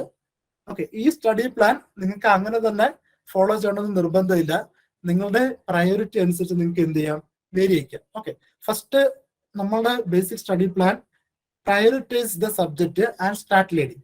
പ്രയോറിറ്റൈസ് സബ്ജക്ട് എന്ന് പറഞ്ഞാൽ എന്താണ്, നിങ്ങളുടെ കോർ സബ്ജക്റ്റിന്റെ കൂടെ ബേസിക് സബ്ജക്ട് വരുന്നുണ്ട്. ആ സബ്ജക്റ്റുകളിൽ വെയിറ്റേജ് ഡിഫറെന്റ് ആയിട്ട് വരുന്ന സബ്ജക്റ്റുകളുണ്ട്. ചില സബ്ജക്റ്റുകളിൽ ടൈം കൺസ്യൂമിങ് എന്തായിരിക്കും, കൂടുതലായിരിക്കും. ചില സബ്ജക്റ്റുകളിൽ മനസ്സിലാക്കി എടുക്കാൻ ടൈം കൂടുതലായിരിക്കും. ചില സബ്ജക്റ്റുകളിൽ ബൈഹാർട്ട് ചെയ്യേണ്ട പോർഷൻസ് എന്തായിരിക്കും, കൂടുതലായിരിക്കും. ഓക്കെ, അന്നേരം എക്സാമിനുള്ള ഡ്യൂറേഷൻ അനുസരിച്ച് ഈ സബ്ജക്റ്റുകൾ എന്ത് ചെയ്യുക, പ്രയോറിറ്റൈസ് ചെയ്യുക. അതുപോലെ ഇതിന്റെ മാർക്ക് വെയിറ്റേജ് അനുസരിച്ച് വീണ്ടും എന്ത് ചെയ്യുക, പ്രയോറിറ്റൈസ് ചെയ്യുക. എപ്പോഴും നിങ്ങൾക്ക് അറിയാവുന്ന സബ്ജക്റ്റ്, ഏറ്റവും ഈസി ആയിട്ട് അറിയാവുന്ന സബ്ജക്റ്റ് എന്ത് ചെയ്യുക, ഫസ്റ്റ് സ്റ്റാർട്ട് ചെയ്യുക. നിങ്ങൾ ഇന്നു മുതൽ പോളിടെക്നിക് ലെക്ചർ എക്സാമിന് വേണ്ടിയിട്ട് പ്രിപ്പയർ ചെയ്യുന്നുണ്ടെങ്കിൽ ഫസ്റ്റ് നിങ്ങൾ സ്റ്റാർട്ട് ചെയ്യേണ്ട സബ്ജക്ട് എന്തായിരിക്കണം, ഒരിക്കലും ഹൈലി ഡിഫിക്കൽട്ട് ആയിട്ടുള്ള സബ്ജക്റ്റ് ആയിരിക്കല്ലോ. അല്ലെങ്കിൽ നിങ്ങൾക്ക് ഒരു കൺസെപ്റ്റ് ഇല്ലാത്ത സബ്ജക്ട് എന്തെങ്കിലും ഫസ്റ്റ് സ്റ്റാർട്ട് ചെയ്യേണ്ടത്. ഒരു ഫസ്റ്റ് നിങ്ങളൊരു മിനിമം ലെവൽ അല്ലെങ്കിൽ മിനിമം സാച്ചുറേഷൻ ലെവൽ ഓഫ് സ്റ്റഡിയിൽ വരാൻ വേണ്ടിയിട്ട് ഫസ്റ്റ് എന്തിൽ സ്റ്റാർട്ട് ചെയ്യണം, നിങ്ങൾക്ക് അറിയാവുന്ന ഒരു സിമ്പിൾ സബ്ജക്റ്റിൽ സ്റ്റാർട്ട് ചെയ്യുക. ആ സബ്ജക്റ്റിലുള്ള സ്പെൻഡ് ചെയ്യുന്ന ടൈം ഓരോ ഡേ എന്ത് ചെയ്യുക, ഇൻക്രീസ് ചെയ്യുക. ആ സബ്ജക്റ്റുമായിട്ടുള്ള റിലേഷൻ അല്ലെങ്കിൽ ആ മെത്തേഡുമായിട്ടുള്ള അല്ലെങ്കിൽ ആ സ്റ്റഡി പ്ലാനുമായിട്ടുള്ള നിങ്ങളുടെ ലൈഫ് സ്റ്റൈൽ എന്ത് ചെയ്യുക, അഡ്ജസ്റ്റ് ചെയ്യുക. അതിനുശേഷം ഒരു പർട്ടിക്കുലർ സാച്ചുറേഷൻ ലെവൽ ആയതിനു ശേഷം മാത്രം എന്ത് ചെയ്യുക, കോർ ഡിഫിക്കൽട്ട് ആയിട്ടുള്ള സബ്ജക്റ്റുകൾ നോക്കുക. ഓക്കെ, അന്നേരം ഫസ്റ്റ് നോക്കേണ്ടത് സിലബസ് അറിഞ്ഞതിനു ശേഷം അതോടൊപ്പം previous year exam question pattern അറിഞ്ഞതിനു ശേഷം ഓരോ സബ്ജക്റ്റിന് എന്ത് ചെയ്യുക, പ്രയോറിറ്റൈസ് ചെയ്യുക. ഓക്കെ, ഇനി ആ സബ്ജക്റ്റ് പഠിക്കുമ്പം ഇപ്പം നമുക്കറിയാം ഒരു ലോങ് ഡ്യൂറേഷൻ കഴിഞ്ഞിട്ടായിരിക്കും എക്സാം വരുന്നത്. എന്നാൽ ആ ലോങ് ഡ്യൂറേഷൻ കഴിഞ്ഞിട്ട് ഒരു എക്സാം വന്നാല് നമ്മൾ ഫസ്റ്റ് സ്റ്റാർട്ട് ചെയ്ത കൺസെപ്റ്റുകൾ എന്ത് ചെയ്തു പോകും, ഓരോ ദിവസം കഴിയുമ്പോഴും നമ്മുടെ ബ്രെയിൻ എഫിഷ്യൻസി എന്ത് ചെയ്യും, ഡിക്രീസ് ചെയ്തു പോകും. നമ്മുടെ മെമ്മറി ലോസ് ആകും. ദെയർഫോർ ഓരോ പഠിച്ച പോർഷൻസിലെയും മെയിൻ ഇമ്പോർട്ടന്റ് പോയിന്റ്സ്, ആ ഇമ്പോർട്ടന്റ് പോയിന്റ്സ് ചിലപ്പോൾ കൺസെപ്റ്റ് ആയിരിക്കാം, ചിലപ്പം ഇക്വേഷൻസ് ആയിരിക്കാം, ചിലപ്പം ഏതെങ്കിലും വാല്യൂസ് ആയിരിക്കാം. ഓക്കെ, അതെന്ത് ചെയ്യുക, ഹാൻഡ് റിട്ടൺ നോട്ട്സ് ആയിട്ട് യൂസ് ചെയ്യുക അല്ലെങ്കിൽ ഹാൻഡ് റിട്ടൺ ആയിട്ട് എഴുതി സൂക്ഷിക്കുക. ലാസ്റ്റ് 1 മന്തില് നമ്മളെ ഹെൽപ്പ് ചെയ്യുന്നത് ഒരിക്കലും ബേസിക് തിയറി സബ്ജക്റ്റുകളോ അല്ലെങ്കിൽ ബേസിക് തിയറി ടെക്സ്റ്റ് ബുക്കുകളോ അല്ലെങ്കിൽ വീഡിയോ ലെക്ചേഴ്സോ അല്ല. നമ്മളെ ഹെൽപ്പ് ചെയ്യുന്നത് എന്ത് മാത്രമായിരിക്കും, ഹാൻഡ് റിട്ടൺ നോട്ട്സ് മാത്രമായിരിക്കും. കാരണം എന്താണ്, റിവിഷന് അല്ലെങ്കിൽ റിവിഷൻ ടൈമില് നമുക്ക് കവർ ചെയ്യേണ്ട പോർഷൻസ് കൂടുതലായിരിക്കും, പക്ഷെ ടൈം എന്തായിരിക്കും, വളരെ കുറവായിരിക്കും. അന്നേരം എല്ലാ കളക്റ്റീവ് ഐഡിയസിനെയും കൂടെ ഷോർട്ട് ആയിട്ട് നമുക്കൊരു സ്ഥലത്ത് സൂക്ഷിക്കാൻ പറ്റുവാണെങ്കിൽ അതായിരിക്കും നമ്മളെ ലാസ്റ്റ് ടൈമിൽ എന്ത് ചെയ്യുന്നത്, ഹെൽപ്പ് ചെയ്യുന്നത്. അല്ലെങ്കിൽ നമുക്ക് കോൺഫിഡൻസ് ലാഗ് ആവും. ലാസ്റ്റ് ടൈമിൽ എവിടേക്ക് കുറെ കാര്യങ്ങൾ നമുക്ക് ഓർമ്മ വരത്തില്ല. എക്സാം ടൈമിൽ നമുക്ക് എന്തായിരിക്കും, സ്ട്രെസ് ആയിരിക്കും, ടെൻഷൻ ആയിരിക്കും. കുറെ അറിയാവുന്ന ക്വസ്റ്റ്യൻസ് നമ്മൾ എന്ത് ചെയ്യും, മറന്നു പോയിട്ട് ചെയ്യാൻ പറ്റാണ്ടാകും. അറിയാവുന്ന കുറെ ഈസി ക്വസ്റ്റ്യൻസ് എന്ത് ചെയ്യും, നെഗറ്റീവ് മാർക്ക് ആക്കും. ഓക്കെ, അങ്ങനെ എല്ലായ്പ്പോഴും ഏത് ടോപ്പ് റാങ്കിൽ വന്ന സ്റ്റുഡന്റ് ചോദിച്ചാലും അവർ ഫസ്റ്റ് പറയുന്നത് എന്തായിരിക്കും, a well written hand written notes ആയിരിക്കും, which includes all the equations, all the concepts and all the values. Okay, അതാണ് സെക്കൻഡ് സ്റ്റഡി പ്ലാൻ ആയിട്ട് നമ്മൾ എടുക്കേണ്ടത്. ഓക്കെ, മൂന്നാമത്തെ സ്റ്റഡി പ്ലാൻ ആണ് ഷോർട്ട് നോട്ട്സ്. ഹാൻഡ് റിട്ടൺ നോട്ട്സിനകത്ത് ഒരിക്കലും ഒരു പർട്ടിക്കുലർ തിയറി അതേപോലെ എഴുതി വെക്കരുത്. അതിനകത്ത് വളരെ ഷോർട്ടായിട്ട് ഇക്വേഷൻസും കൺസെപ്റ്റ്സും ഒരു സിംഗിൾ ലൈൻ ആയിട്ടോ അല്ലെങ്കിൽ വാല്യൂസ് ആയിട്ട് മാത്രമാണ് നമ്മൾ എഴുതി സൂക്ഷിക്കുന്നത്. തിരിച്ച് ഷോർട്ട് നോട്ട്സിൽ നമ്മൾ ചിലപ്പം ചില വീഡിയോ ലെക്ചേഴ്സ് കണ്ടിട്ടായിരിക്കും ഷോർട്ട് നോട്ട്സ് ക്രിയേറ്റ് ചെയ്യുന്നത്. ആ ലെക്ചർ വീഡിയോയില് അല്ലെങ്കിൽ ആ ലെക്ചർ വീഡിയോസിൽ എക്സ്പ്ലെയിൻ ചെയ്തിരിക്കുന്ന ക്വസ്റ്റ്യൻസ് ആയിരിക്കും ചിലപ്പോൾ ഷോർട്ട് നോട്ട്സിൽ നമ്മൾ എഴുതി സൂക്ഷിക്കുന്നത്. അല്ലെങ്കിൽ അതിൽ പറയുന്ന പോയിന്റ്സ് ആയിരിക്കാം. നിങ്ങൾ ഇവിടെ കാണുന്ന വീഡിയോ ലെക്ചേഴ്സ് ആയിരിക്കാം, അല്ലെങ്കിൽ ലൈവ് വീഡിയോസിൽ കാണുന്ന മെയിൻ പോയിന്റ്സ് ആയിരിക്കാം. ഓക്കെ, ആ പോയിന്റ്സ് ഒക്കെ എന്ത് ചെയ്യുക, ഡിഫറെന്റ് സബ്ജക്റ്റിന് വേണ്ടിയിട്ട് ഷോർട്ട് നോട്ട്സ് ആയിട്ട് എഴുതി സൂക്ഷിക്കുക. ആ ഷോർട്ട് നോട്ട്സ് നമുക്ക് ഹെൽപ്പ് ചെയ്യുന്നത് നമ്മൾ മോക്ക് ടെസ്റ്റ് എഴുതുമ്പോഴായിരിക്കും. ഒരു മോക്ക് ടെസ്റ്റ് എഴുതുമ്പോൾ നമുക്ക് എന്ത് ചെയ്യാൻ പറ്റണം, ഷോർട്ട് നോട്ട്സ് ഒരു മിനിമം ടൈമിൽ കവർ ചെയ്യാൻ പറ്റണം. ആ മോക്ക് ടെസ്റ്റ് എഴുതുമ്പോൾ ഏതെങ്കിലും ഒരു പർട്ടിക്കുലർ പോർഷനിൽ നമുക്ക് കൂടുതലും മാർക്ക് ലാഗ് ആകുന്നുണ്ടെങ്കിൽ നമ്മൾ എവിടുന്നായിരിക്കും ആ പോർഷൻസ് റെഫർ ചെയ്യുന്നത്, ഷോർട്ട് നോട്ട്സിൽ നിന്നായിരിക്കും. അതൊരു ഷോർട്ട് നോട്ട്സിൽ നിങ്ങൾക്ക് മാക്സിമം സിലബസ് ഇൻക്ലൂഡ് ചെയ്യാം. സിലബസിലെ എല്ലാ പോർഷൻസും നിങ്ങൾക്ക് എന്ത് ചെയ്യാം, ഷോർട്ട് നോട്ട്സിൽ ഇൻക്ലൂഡ് ചെയ്യാം. ഓക്കെ, അതിനുശേഷമാണ് ഒരു സബ്ജക്റ്റിന്റെ പ്രീവിയസ് ഇയർ ക്വസ്റ്റ്യൻസ് നമുക്ക് അറ്റൻഡ് ചെയ്യണമെങ്കിൽ, അല്ലെങ്കിൽ പ്രീവിയസ് ഇയർ ക്വസ്റ്റ്യൻസ് കാണുമ്പം ഒരു പർട്ടിക്കുലർ ലെവൽ ഓഫ് കോൺഫിഡൻസ് വരണമെങ്കിൽ ഫസ്റ്റ് നമ്മൾ എന്താണ് ചെയ്യുന്നത്, ഫണ്ടമെന്റൽസ് ക്ലിയർ ആക്കുക, അല്ലെങ്കിൽ ഓരോ സബ്ജക്റ്റിന്റെ ബേസിക് കൺസെപ്റ്റ്സ് ക്ലിയർ ആക്കുക. അതായത് ഈ 3 ഫസ്റ്റ് മെത്തേഡിൽ അല്ലെങ്കിൽ 3 സ്റ്റെപ്സിൽ നമ്മൾ എന്തായിരിക്കണം, അതിന്റെ കൺസെപ്റ്റ് വളരെ ഡീപ്പായിട്ട് ക്ലിയർ ആയിരിക്കണം. അതിനുശേഷം മാത്രം എന്ത് ചെയ്യുക, ഒബ്ജക്റ്റീവ് ക്വസ്റ്റ്യൻസ് സോൾവ് ചെയ്യുക. ആ ഒബ്ജക്റ്റീവ് ക്വസ്റ്റ്യൻസ് നമുക്ക് സെലക്ട് ചെയ്യുന്നത് ഒന്നുകിൽ പ്രീവിയസ് ഇയർ ക്വസ്റ്റ്യൻസ് നിന്നായിരിക്കാം, അല്ലെങ്കിൽ ഇപ്പം സിവിൽ എടുത്താൽ സിവിൽ ബേസ് ചെയ്തിട്ട് കേരള ടെക്നിക്കൽ PSC ഏതൊക്കെ എക്സാംസ് നടത്തിയിട്ടുണ്ടോ ആ ഫുൾ എക്സാം ക്വസ്റ്റ്യൻ എന്ത് ചെയ്യുക, സോർട്ട് ചെയ്യുക. അതിനുശേഷം ടൈം ഉണ്ടെങ്കിൽ മാത്രം നിങ്ങൾ എന്ത് ചെയ്യാം, ഗേറ്റിന്റെ സിമ്പിൾ ആയിട്ടുള്ള ഒബ്ജക്റ്റീവ് ക്വസ്റ്റ്യൻസ് നോക്കാം, IASന്റെ സിമ്പിൾ ആയിട്ടുള്ള ഒബ്ജക്റ്റീവ് ക്വസ്റ്റ്യൻസ് നോക്കാം. ഓക്കെ, അങ്ങനെ എത്രത്തോളം ഒബ്ജക്റ്റീവ് ക്വസ്റ്റ്യൻസ് കളക്ട് ചെയ്യാൻ പറ്റുന്നോ അത്രത്തോളം ക്വസ്റ്റ്യൻസ് നിങ്ങൾക്ക് എന്തായിരിക്കും, എക്സാം ടൈമിൽ ഫെമിലിയർ ആയിരിക്കും. ഒരിക്കലും ഒരു ന്യൂ ക്വസ്റ്റ്യൻസ് അല്ലെങ്കിൽ ഗേറ്റ് പോലെ ഓരോ വർഷവും ക്വസ്റ്റ്യൻസ് ചേഞ്ച് ആകുന്ന പോലെ കേരള PSC ക്വസ്റ്റ്യൻസ് അതേപോലെ അല്ലെങ്കിൽ പുതിയ കൺസെപ്റ്റ് ആഡ് ചെയ്യാൻ പോകുന്നില്ല. കൺസെപ്റ്റ്സ് എല്ലാം എന്തായിരിക്കും, സിമ്പിൾ ആയിരിക്കും, സെയിം ആയിരിക്കും, സെയിം ക്വസ്റ്റ്യൻ പാറ്റേൺ ആയിരിക്കും എന്ത് ചെയ്യുന്നത്, റിപ്പീറ്റ് ചെയ്യുന്നത്. ഓക്കെ, കുറച്ച് പാറ്റേൺ ചേഞ്ച് ഉണ്ടെങ്കിലും നമുക്ക് എക്സ്പെക്ട് ചെയ്യാൻ പറ്റുന്ന മാക്സിമം ലെവൽ ഓഫ് ഡിഫിക്കൽറ്റി അല്ലെങ്കിൽ മാക്സിമം ലെവൽ ഓഫ് കൺസെപ്റ്റ് നമുക്ക് എവിടുന്ന് കിട്ടും, ഈ ഒബ്ജക്റ്റീവ് ക്വസ്റ്റ്യൻസിന്റെ പ്രാക്ടീസിൽ നിന്ന് കിട്ടും. ഓക്കെ, അതാണ് 4th സ്റ്റഡി പ്ലാൻ. ഓക്കെ, അതിനുശേഷം എക്സാം അടുപ്പിച്ച് ഏകദേശം ഒരു 3 മാസം മുന്നേ നമ്മൾ എന്ത് ചെയ്യുക, പുതിയതായിട്ടുള്ള കൺസെപ്റ്റ് പഠിത്തം സ്റ്റോപ്പ് ചെയ്തിട്ട് എന്ത് ചെയ്യുക, നമ്മുടെ നോട്ട്സ് അല്ലെങ്കിൽ ഷോർട്ട് നോട്ട്സ് എന്ത് ചെയ്യുക, റിവൈസ് ചെയ്യുക. അതിനുശേഷം maximum number of mock test എഴുതുക. എന്തിനു വേണ്ടിയിട്ടാണ് മോക്ക് ടെസ്റ്റ് അറ്റൻഡ് ചെയ്യുന്നത്, ഒരു പർട്ടിക്കുലർ സബ്ജക്ട് പഠിച്ചാല് ആ ഏരിയ ആ ടൈമിൽ നമുക്ക് എന്തായിരിക്കും, ഡീപ്പായിട്ട് ക്ലിയർ ആയിരിക്കും. തിരിച്ച് ഒരു ലാർജ് എമൗണ്ട് ഓഫ് അല്ലെങ്കിൽ ഒരു വാസ്റ്റ് എമൗണ്ട് ഓഫ് സിലബസ് ഒരു സെയിം ടൈമിൽ അല്ലെങ്കിൽ ഒരു 1.5 മണിക്കൂറിൽ നമുക്ക് ഒരേ സമയത്ത് അതിനെ സോർട്ട് ചെയ്തെടുക്കാൻ പറ്റുന്നെങ്കിൽ മാത്രമാണ് എക്സാം ടൈമിൽ 1.5 മണിക്കൂറിൽ നമുക്ക് എന്ത് ചെയ്യാൻ പറ്റുള്ളൂ, മെയിൻ എക്സാമിൽ വിജയിക്കാൻ പറ്റുള്ളൂ. ഓക്കെ, അന്നേരം എല്ലാ കൺസെപ്റ്റും അല്ലെങ്കിൽ എല്ലാ സബ്ജക്റ്റിനെയും ഈക്വൽ ആയിട്ട് അല്ലെങ്കിൽ എല്ലാ പോർഷൻസിനെയും ഈക്വൽ ആയിട്ട് ഒരു സിംഗിൾ എക്സാമിൽ കളക്റ്റീവായിട്ട് കൊണ്ടുവരാൻ പറ്റുന്നുണ്ടോ എന്ന് നമുക്ക് എവിടുന്ന് മാത്രമേ ചെക്ക് ചെയ്യാൻ പറ്റത്തുള്ളൂ, മോക്ക് ടെസ്റ്റിലൂടെ മാത്രം. അന്നേരം മാക്സിമം മോക്ക് ടെസ്റ്റ് അറ്റൻഡ് ചെയ്യുക, ഓരോ മോക്ക് ടെസ്റ്റിനും എന്ത് ചെയ്യുക, അനലൈസ് ചെയ്യുക. ജസ്റ്റ് വെറുതെ മോക്ക് ടെസ്റ്റ് അറ്റൻഡ് ചെയ്തിട്ട് അത്രയും മാർക്ക് കിട്ടിയെന്ന് കരുതി ഒരിക്കലും ഒരു കോൺഫിഡൻസ് ലെവല് ബിൽഡ് ചെയ്യലും, അതോടൊപ്പം മോക്ക് ടെസ്റ്റ് അറ്റൻഡ് ചെയ്തിട്ട് വളരെ മാർക്ക് കുറഞ്ഞെന്ന് കരുതിയിട്ട് ഒരിക്കലും കോൺഫിഡൻസ് എന്ത് ചെയ്യലും, ലാഗ് ചെയ്യലും. നമ്മൾ ഫസ്റ്റ് ചെയ്യേണ്ടത് എന്തായിരിക്കണം, ആദ്യം മുതലുള്ള മോക്ക് ടെസ്റ്റിനെ അനലൈസ് ചെയ്യുക, മോക്ക് ടെസ്റ്റിന്റെ ക്വസ്റ്റ്യൻ പാറ്റേൺ അനലൈസ് ചെയ്യുക.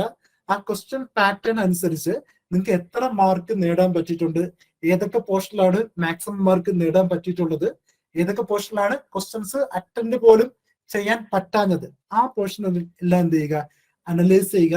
അതിനുശേഷം ആ മോക്ക് ടെസ്റ്റിൽ നിന്ന് കിട്ടുന്ന ബേസിക് പോയിന്റ്സ് എഴുതി നോക്കുക. ആ അറ്റൻഡ് ചെയ്യാൻ പറ്റാത്ത ഏരിയസ് എന്ത് ചെയ്യുക, മാക്സിമം ഡീപ്പായിട്ട് വീണ്ടും എന്ത് പഠിക്കുക, ഷോർട്ട് നോട്ട്സ് പഠിക്കുക. അതിനുശേഷം ആ കൺസെപ്റ്റ് വീണ്ടും എന്താക്കുക, ക്ലിയർ ആക്കി നെക്സ്റ്റ് മോക്ക് ടെസ്റ്റ് അറ്റൻഡ് ചെയ്യുക. ആ നെക്സ്റ്റ് മോക്ക് ടെസ്റ്റ് വീണ്ടും എന്ത് ചെയ്യുക, അനലൈസ് ചെയ്യുക, അതിന്റെ വീക്ക് ഏരിയസ് ഫൈൻഡ് ചെയ്യുക. അങ്ങനെ ഓരോ മോക്ക് ടെസ്റ്റിനെയും അനലൈസ് ചെയ്ത് നിങ്ങളുടെ വീക്ക് ഏരിയസ് സ്ട്രോങ് ആക്കിയാൽ മാത്രമേ നിങ്ങൾക്ക് എന്ത് ചെയ്യാൻ പറ്റുള്ളൂ, എക്സാം ഈസി ആയിട്ട് അറ്റൻഡ് ചെയ്യാൻ പറ്റുള്ളൂ. തിരിച്ച് നിങ്ങൾ ജസ്റ്റ് ഫുള്ള് സിലബസ് കവർ ചെയ്തു, കുറെ ഒബ്ജക്റ്റീവ് ക്വസ്റ്റ്യൻസ് നിങ്ങൾ ഡിസ്കസ് ചെയ്ത് അല്ലെങ്കിൽ നിങ്ങൾ സോൾവ് ചെയ്ത് പഠിച്ചു, ഡയറക്റ്റ് ആയിട്ട് പോയി എക്സാം അറ്റൻഡ് ചെയ്താല് ഏതൊക്കെ പോർഷൻസ് നിങ്ങൾക്ക് എഫക്റ്റീവ് ആയിട്ടുണ്ട് അല്ലെങ്കിൽ ഏതെല്ലാം കൺസെപ്റ്റ് ഈക്വലി എഫക്റ്റീവ് ആയിട്ടുണ്ടെന്ന് നിങ്ങൾക്ക് ഒരിക്കലും എന്ത് ചെയ്യാൻ പറ്റില്ല, അറിയാൻ പറ്റില്ല. ഒരിക്കലും ഒരു സ്റ്റുഡന്റിനും എല്ലാ പോർഷൻസും ഈക്വലി എന്ത് ചെയ്യാൻ പറ്റില്ല, അനലൈസ് ചെയ്യാൻ പറ്റില്ല, അല്ലെങ്കിൽ എല്ലാ പോർഷൻസും ഈക്വലി പഠിക്കാൻ പറ്റില്ല. അന്നേരം എത്രത്തോളം മാക്സിമം യുണീക്ക് ആയിട്ട് എല്ലാ സിലബസിനെയും കവർ ചെയ്യുന്നുള്ള ഐഡിയ നമുക്ക് എവിടെ നിന്ന് മാത്രമാണ് കിട്ടുന്നത്, മോക്ക് ടെസ്റ്റിൽ നിന്ന് മാത്രമാണ്. അന്നേരം മോക്ക് ടെസ്റ്റും അതുപോലെ സാമ്പിൾ ക്വസ്റ്റ്യൻ പേപ്പറും ഒക്കെ നമുക്ക് എവിടെ നിന്ന് മാത്രമേ കിട്ടത്തുള്ളൂ, ഒരു പർട്ടിക്കുലർ ലേണിംഗ് പ്ലാറ്റ്ഫോമിൽ നിന്ന് മാത്രമേ കിട്ടത്തുള്ളൂ.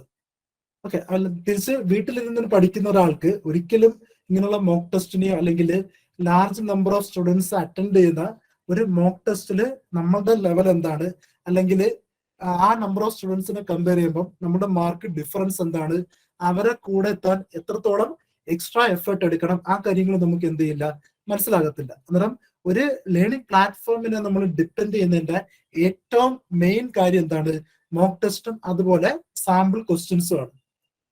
ഓക്കെ, അതിനുശേഷം മോക്ക് ടെസ്റ്റ് ചെയ്തതിനു ശേഷം ലാസ്റ്റ് 1 മന്ത് എന്ത് ചെയ്യുക, മോക്ക് ടെസ്റ്റ് സ്റ്റോപ്പ് ചെയ്യുക. അതിനുശേഷം വീണ്ടും എന്ത് ചെയ്യുക, നമ്മൾ ആദ്യം എഴുതി വെച്ച ഹാൻഡ് റിട്ടൺ നോട്ട്സ് കവർ ചെയ്യുക. ഹാൻഡ് റിട്ടൺ നോട്ട്സ് കവർ ചെയ്ത് ഒരു large amount of confidence exam ടൈമിൽ ബിൽഡ് ചെയ്തതിനു ശേഷം എക്സാമിന് 2 ദിവസം മുന്നേ എന്ത് ചെയ്യുക, പ്രിപ്പറേഷൻ സ്റ്റോപ്പ് ചെയ്യുക. ഓക്കെ, എന്നാൽ ഈസി ആയിട്ട് പോയി കോൺഫിഡൻസ് ലെവല് എക്സാം അറ്റൻഡ് ചെയ്താൽ നിങ്ങൾക്ക് മിനിമം നിങ്ങൾ എക്സ്പെക്ട് ചെയ്ത, അല്ലെങ്കിൽ സ്റ്റാർട്ടിങ്ങിൽ നിങ്ങൾ എന്താണോ എക്സ്പെക്ട് ചെയ്തത് അതിനേക്കാളും കുറെ മാർക്ക് നിങ്ങൾക്ക് എന്ത് ചെയ്യാൻ പറ്റും, എക്സ്ട്രാ വാങ്ങാൻ പറ്റും. ഓക്കെ, ഈ പറഞ്ഞ സ്റ്റഡി പ്ലാനിൽ എന്തെങ്കിലും എക്സ്ട്രാ ഡൗട്ടോ അല്ലെങ്കിൽ ഏതെങ്കിലും പോർഷൻ ഒന്നുകൂടി പറയണമെങ്കിലോ ചോദിക്കാം. ഓക്കെ, ഫസ്റ്റ് നമുക്ക് ടെക്നിക്കൽ മാത്തമാറ്റിക്സിന്റെ സിലബസ് ജസ്റ്റ് ഒരു ഓവർവ്യൂ പറയാം. മാത്തമാറ്റിക്സിൽ മെയിൻലി 8 പോർഷൻസ് ആണ് ആഡ് ചെയ്തിട്ടുള്ളത്. വളരെ സിമ്പിൾ ആയിട്ടുള്ള +1 +2 നമ്മൾ പഠിച്ച ആ സെയിം ബാക്ക്ഗ്രൗണ്ട് തിയറി പോർഷൻസ് ആണ് ഇവിടെ ആഡ് ചെയ്തിട്ടുള്ളത്. Okay, first 2 portions matrix and determinants ആണ്, പരസ്പരം ഇന്റർ റിലേറ്റഡ് ആയിട്ടുള്ള പോർഷൻസ് ആണ്. അവിടുന്ന് നോർമലി ചോദിക്കുന്നത് മെട്രിക്സിന്റെ പ്രോപ്പർട്ടി യൂസ് ചെയ്തിട്ട്, അല്ലെങ്കിൽ അഡ്ജോയിന്റ് ഓഫ് മെട്രിക്സ് അല്ലെങ്കിൽ ഇൻവേഴ്സിന്റെ പ്രോപ്പർട്ടി യൂസ് ചെയ്തിട്ടുള്ള ക്വസ്റ്റൻസ് ആണ് മെട്രിക്സിൽ നിന്ന് ചോദിക്കുന്നത്. സ്ട്രേറ്റ് ഫോർവേഡ് ആയിട്ടുള്ള ക്വസ്റ്റൻസ് ആയിരിക്കും. കഴിഞ്ഞ പ്രീവിയസ് ഇയർ പോളിടെക്നിക് ലെക്ചറിൽ നിന്ന് ചോദിച്ചിട്ടുള്ള ക്വസ്റ്റൻസ് നിങ്ങളൊന്ന് അനലൈസ് ചെയ്താലും മനസ്സിലാകും, ഡയറക്റ്റ് സ്ട്രേറ്റ് ഫോർവേഡ് ആയിട്ടുള്ള ക്വസ്റ്റൻസ് ആയിരുന്നു. ഡിറ്റർമിനൻസിന്ന് നോർമലി ചോദിക്കുന്നത് consistency of simultaneous linear equations, അത് സോൾവ് ചെയ്യാൻ നമ്മൾ പഠിച്ചിട്ടുണ്ട്. കുറെ ലീനിയർ ഇക്വേഷൻസ് സോൾവ് ചെയ്യാൻ നമ്മൾ എന്ത് മെത്തേഡ് യൂസ് ചെയ്യാറുണ്ട്, മെട്രിക്സ് മെത്തേഡ് യൂസ് ചെയ്യാറുണ്ട്. ആ മെട്രിക്സ് മെത്തേഡ് യൂസ് ചെയ്യുമ്പം അവിടെ കുറെ കണ്ടീഷൻസ് ഉണ്ട്, കൺസിസ്റ്റന്റ് ഇൻകൺസിസ്റ്റന്റ് കണ്ടീഷൻ. അതുപോലെ ഒരു മെട്രിക്സിന്റെ സൊല്യൂഷൻ എക്സിസ്റ്റ് ചെയ്യണമെങ്കിൽ ഡിറ്റർമിനന്റ് നോൺ സീറോ ആയിരിക്കണം. ഓക്കെ, അതിനെ ബേസ് ചെയ്തിട്ടുള്ള ഒരു ആവറേജ് ക്വസ്റ്റ്യൻസ് ആണ് ഇവിടുന്ന് ചോദിക്കുന്നത്, ഡിറ്റർമിനൻസിന്ന് ചോദിക്കുന്നത്. അന്നേരം ഈ പോർഷൻസ് കവർ ചെയ്യാൻ, ഈസി ആയിട്ട് കവർ ചെയ്യാൻ നിങ്ങൾ എന്ത് മാത്രം നോക്കിയാൽ മതി, +2ന്റെ NCERT ടെക്സ്റ്റ് ബുക്കിലെ ഫസ്റ്റ് പോർഷനിൽ വരുന്ന മെട്രിക്സും ഡിറ്റർമിനൻസും എന്ന് പറഞ്ഞ 2 ചാപ്റ്റർ മാത്രം നോക്കിയാൽ മതി. അതിനുശേഷം അതിന്റെ ബാക്ക്ഗ്രൗണ്ടിൽ വരുന്ന ക്വസ്റ്റ്യൻസ്, സോൾവ് ചെയ്ത ക്വസ്റ്റ്യൻസ് നോക്കുക, സോൾവ് ചെയ്യാത്ത ക്വസ്റ്റ്യൻസ് എന്ത് ചെയ്യുക, പ്രാക്ടീസ് ചെയ്യുക. ഓക്കെ, ആ കൺസെപ്റ്റ് തന്നെ മോർ ദാൻ സഫീഷ്യന്റ് ആണ് മെട്രിക്സ് ആൻഡ് ഡിറ്റർമിനൻസ് ടെക്നിക്കൽ മാത്തമാറ്റിക്സിൽ കവർ ചെയ്യാൻ. ഓക്കെ, അതിനുശേഷം വരുന്ന ഒരു പോർഷൻ ആണ് ബൈനോമിയൽ സീരീസ്. കഴിഞ്ഞ 2021 മാത്സിന്ന് കുറച്ച് ഡിഫിക്കൽട്ട് ആയിട്ട് തോന്നിയ ക്വസ്റ്റ്യൻ ചോദിച്ചത് ബൈനോമിയൽ സീരീസ് മാത്രമായിരുന്നു. ഓക്കെ, ബൈനോമിയൽ സീരീസിൽ നമുക്കറിയാം ഒരു a+b⁻n അല്ലെങ്കിൽ 2 ടേമിന്റെ എക്സ്പാൻഷൻ ആണത് ബൈനോമിയൽ സീരീസ്. ആ ബൈനോമിയൽ സീരീസിന്ന് ലാസ്റ്റ് ഇയറിൽ JEE മെയിനിന്ന് ചോദിച്ച, അല്ലെങ്കിൽ JEE മെയിൻസിലും അതുപോലെ കേരള എഞ്ചിനീയറിംഗ് എൻട്രൻസ് എക്സാമിനും ചോദിക്കുന്ന, സ്ഥിരമായിട്ട് ചോദിക്കുന്ന ഒരു ക്വസ്റ്റ്യൻ പാറ്റേണിൽ നിന്ന് ഒരു ക്വസ്റ്റ്യൻ പിക്ക് ചെയ്തിട്ടായിരുന്നു എവിടെ ചോദിച്ചിട്ടുള്ളത്, ഇലക്ട്രോണിക്സിൽ ചോദിച്ചിട്ടുള്ളത്. ഓക്കെ, അന്നേരം ബൈനോമിയൽ സീരീസ് വളരെ ഇമ്പോർട്ടന്റ് ആണ്. കുറച്ചും കൂടി ഡിഫിക്കൽട്ട് ലെവൽ ക്വസ്റ്റ്യൻ എക്സ്പെക്ട് ചെയ്യുന്ന പോർഷൻ ആണത് ബൈനോമിയൽ സീരീസ്. ഓക്കെ, അതിനുശേഷം ട്രിഗണോമെട്രി ഫംഗ്ഷൻ, ഏറ്റവും ഇമ്പോർട്ടന്റ് ആയിട്ടുള്ള പോർഷൻ ആണ് ട്രിഗണോമെട്രി ഫംഗ്ഷൻ. കാരണം ട്രിഗണോമെട്രിയുടെ ബേസിക് ഫണ്ടമെന്റൽ ഉണ്ടെങ്കിൽ മാത്രമേ നമുക്ക് കാൽക്കുലസ് ഈസി ആകത്തുള്ളൂ. കാൽക്കുലസിൽ ഡിഫറൻസിയേഷനും ഇന്റഗ്രേഷൻ ഓഫ് ഫംഗ്ഷനും അതുപോലെ ആപ്ലിക്കേഷൻ ഓഫ് ഇന്റഗ്രേഷനും ആഡ് ചെയ്തിട്ടുണ്ട്. ഓക്കെ, അതിന് ഫസ്റ്റ് നിങ്ങൾ എന്ത് ചെയ്യുക, ട്രിഗണോമെട്രി വളരെ ഡീപ്പ് ആയിട്ട് എന്ത് ചെയ്യുക, പഠിക്കുക. അതിനുശേഷം കോർഡിനേറ്റ് ജോമെട്രി ആഡ് ചെയ്തിട്ടുണ്ട്, വളരെ കുറച്ച് പോർഷൻ മാത്രമേ ആഡ് ചെയ്തിട്ടുള്ളൂ. ഓക്കെ, ഡിഫറൻസിയേഷനിൽ നിന്ന് നോർമലി അവർ ക്വസ്റ്റ്യൻ ചോദിക്കുന്നത് ഒരു ഫംഗ്ഷൻ തന്നിട്ട് ആ ഫംഗ്ഷന്റെ ലിമിറ്റ് എന്തായിരിക്കും, അല്ലെങ്കിൽ ഒരു ഫംഗ്ഷൻ തന്നിട്ട് അതിന്റെ ഡെറിവേറ്റീവ് ബേസ് ചെയ്തിട്ടുള്ള ക്വസ്റ്റ്യൻ, അല്ലെങ്കിൽ ഒരു ഫംഗ്ഷന്റെ maximum and minimum value find ചെയ്യാം. ഓക്കെ, ഇന്റഗ്രേഷൻ ഇന്ന് ഡയറക്റ്റ് ഒരു ഫംഗ്ഷൻ നിന്നിട്ട് അതിന്റെ ഇന്റഗ്രേഷൻ എന്തായിരിക്കും എന്നുള്ള ക്വസ്റ്റ്യൻസ് ആണ് നോർമലി പോളിടെക്നിക് ലെക്ചർ എക്സാമിന് കണ്ടിട്ടുള്ളത്. ഓക്കെ, ആപ്ലിക്കേഷൻ ഓഫ് ഇന്റഗ്രേഷന്റെ ഏരിയ അണ്ടർ ദ കർവ്, അതുപോലെ ഡിഫറൻഷ്യൽ ഇക്വേഷന്റെ ബേസിക് ആപ്ലിക്കേഷൻസ്. കാരണം ഈ ഇത്രയും പോർഷൻസ് നമ്മൾ കവർ ചെയ്താല് ഈസി ആയിട്ട് large weightage of basic subject നമുക്ക് കിട്ടും. എത്രയാണ്? 10 mark. 2 basic subject other than maths നോക്കിയാല് 2 സബ്ജക്ട് ആഡ് ചെയ്താൽ മാത്രമേ നമുക്ക് എന്ത് കിട്ടത്തുള്ളൂ? 10 മാർക്ക് കിട്ടത്തുള്ളൂ. തിരിച്ച് ഇവിടെ ഒരു സിംഗിൾ സബ്ജക്റ്റില് ഒരു മിനിമം എമൗണ്ട് ഓഫ് ടൈം എടുത്തതിന് ശേഷം 8 പോർഷൻസ് കവർ ചെയ്താൽ നമുക്ക് എന്ത് ചെയ്യാൻ പറ്റും? 10 ക്വസ്റ്റ്യൻസ് ഈസി ആയിട്ട് സോൾവ് ചെയ്യാൻ പറ്റും. ഒരിക്കലും വളരെ ഡിഫിക്കൽട്ട് ആയിട്ടുള്ള ക്വസ്റ്റ്യൻസ് ചോദിക്കാറില്ല. ലാസ്റ്റ് ഇയറിൽ 9 ക്വസ്റ്റ്യൻസ് വളരെ ഈസി ആയിരുന്നു. ഒരൊറ്റ ഡിഫിക്കൽട്ട് ക്വസ്റ്റ്യൻ മാത്രം ചോദിച്ചത് എവിടെ നിന്നായിരുന്നു? ബൈനോമിയൽ സീരീസിൽ നിന്നായിരുന്നു. ഓക്കെ, ജസ്റ്റ് 2 ക്വസ്റ്റ്യൻസ് നോക്കിയാല്, ഓക്കെ, ഇതൊരു ക്വസ്റ്റ്യൻ ഇലക്ട്രോണിക്സിന് ചോദിച്ചൊരു ക്വസ്റ്റ്യൻ ആയിരുന്നു. ഓക്കെ, ലിമിറ്റിന്റെ ഒരു ക്വസ്റ്റ്യൻ ആയിരുന്നു. ലിമിറ്റ് എവിടെ വരുന്നതാണ്? ഡിഫറൻസിയേഷനിൽ വരുന്നതാണ്. ഈ സെയിം ക്വസ്റ്റ്യൻ കുറെ തവണ റിപ്പീറ്റ് ചെയ്തിട്ടുള്ള മോഡൽ ഓഫ് ക്വസ്റ്റ്യൻ ആണ്. ഓക്കെ, ഈ ക്വസ്റ്റ്യൻ സോൾവ് ചെയ്യാൻ ലിമിറ്റില് എൽ ഹോസ്പിറ്റൽ റൂള് നമ്മൾ അപ്ലൈ ചെയ്താൽ മതി. ഒരു ഷോർട്ട് കട്ട് മെത്തേഡ് ആണ്.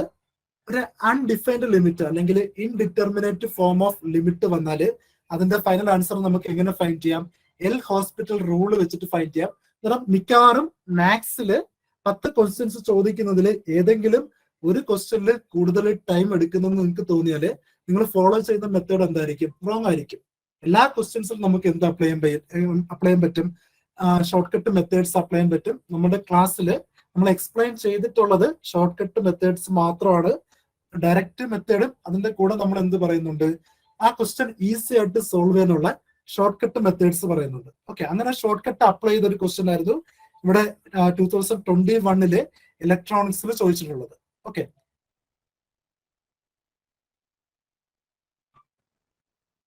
ഓക്കെ, അന്നേരം ഈ എൽ ഹോസ്പിറ്റൽ റൂൾ ആക്ച്വലി നമ്മൾ കേരള എഞ്ചിനീയറിംഗ് എൻട്രൻസ് എക്സാമിലും അതുപോലെ JEE മെയിൻസ് എക്സാമിലും ഫോളോ ചെയ്യുന്ന ഒരു മെത്തേഡാണ്. +1 +2 ഡയറക്റ്റ് ക്വസ്റ്റ്യൻസിൽ നമ്മൾ എൽ ഹോസ്പിറ്റൽ റൂൾ അപ്ലൈ ചെയ്യാറില്ല. ഓക്കെ, തിരിച്ച് എൻട്രൻസ് എക്സാമിലാണ് നമ്മൾ എന്ത് അപ്ലൈ ചെയ്യുന്നത്? Maximum number of short cuts minimum ടൈമിൽ large amount of questions solve ചെയ്യാൻ വേണ്ടിയിട്ട് എന്ത് ചെയ്യുന്നത്? യൂസ് ചെയ്യുന്നത്. ഓക്കെ, കാരണം ഇങ്ങനെയുള്ള ക്വസ്റ്റ്യൻസ് സോൾവ് ചെയ്യുന്നതിന്റെ കൂടെ അല്ലെങ്കിൽ ഇത്തരത്തിലുള്ള ക്വസ്റ്റ്യൻസ് സോൾവ് ചെയ്യാൻ വേണ്ടിയിട്ട് NCERT ടെക്സ്റ്റ് ബുക്ക് ഫോളോ ചെയ്യുന്നതിന്റെ കൂടെ നിങ്ങൾ എന്ത് ചെയ്യുക? എൻട്രൻസിന്റെ ക്വസ്റ്റ്യൻസ് പ്രാക്ടീസ് ചെയ്യുക. ഓക്കെ, ഏത് എൻട്രൻസിന്റെ ആയിരിക്കും? മിനിമം കേരള എഞ്ചിനീയറിംഗ് എൻട്രൻസ് എക്സാമിന്റെ ഒരു മിനിമം നമ്പർ ഓഫ് ക്വസ്റ്റ്യൻസ് എന്ത് ചെയ്യുക? സോൾവ് ചെയ്യുക. ആ ക്വസ്റ്റ്യൻസ് സോൾവ് ചെയ്താല് ഈ ബേസിക് ഫണ്ടമെന്റൽസ് നിങ്ങൾക്ക് കുറച്ചുകൂടെ എന്താകും? ഡീപ്പാകും. കുറെ ഷോർട്ട് കട്ട് മെത്തേഡ്സ് കിട്ടും. ഈസി ആയിട്ട് മിനിമം ടൈമിൽ എന്ത് ചെയ്യാൻ പറ്റും? 10 ക്വസ്റ്റ്യൻസ് സോൾവ് ചെയ്യാൻ പറ്റും. ഓക്കെ, ഈ 10 ക്വസ്റ്റ്യൻസും ഈസി ആയതുകൊണ്ട് എല്ലാ സ്റ്റുഡൻസിനും 10 ക്വസ്റ്റ്യൻസ് എന്തായിരിക്കും? ഈസി ആയിരിക്കും. പക്ഷെ ഈ എല്ലാ സ്റ്റുഡൻസും ഈ 10 ക്വസ്റ്റ്യൻസ് സോൾവ് ചെയ്യാൻ വേണ്ടിയിട്ട് എടുക്കുന്ന ടൈം എന്തായിരിക്കും? ഡിഫറെന്റ് ആയിരിക്കും. ഓക്കെ, ആ ടൈം ആയിരിക്കും ബാക്കി 90 ക്വസ്റ്റ്യന് വേണ്ടിയിട്ട് നിങ്ങൾക്ക് എന്ത് ചെയ്യുന്നത്? ഹെൽപ്പ് ചെയ്യുന്നത്. അന്നേരം maximum number of questions max ചെയ്യുന്ന മിനിമം ടൈമിൽ സോൾവ് ചെയ്യണമെങ്കിൽ നിങ്ങൾ എന്തൊക്കെ അറിഞ്ഞിരിക്കണം?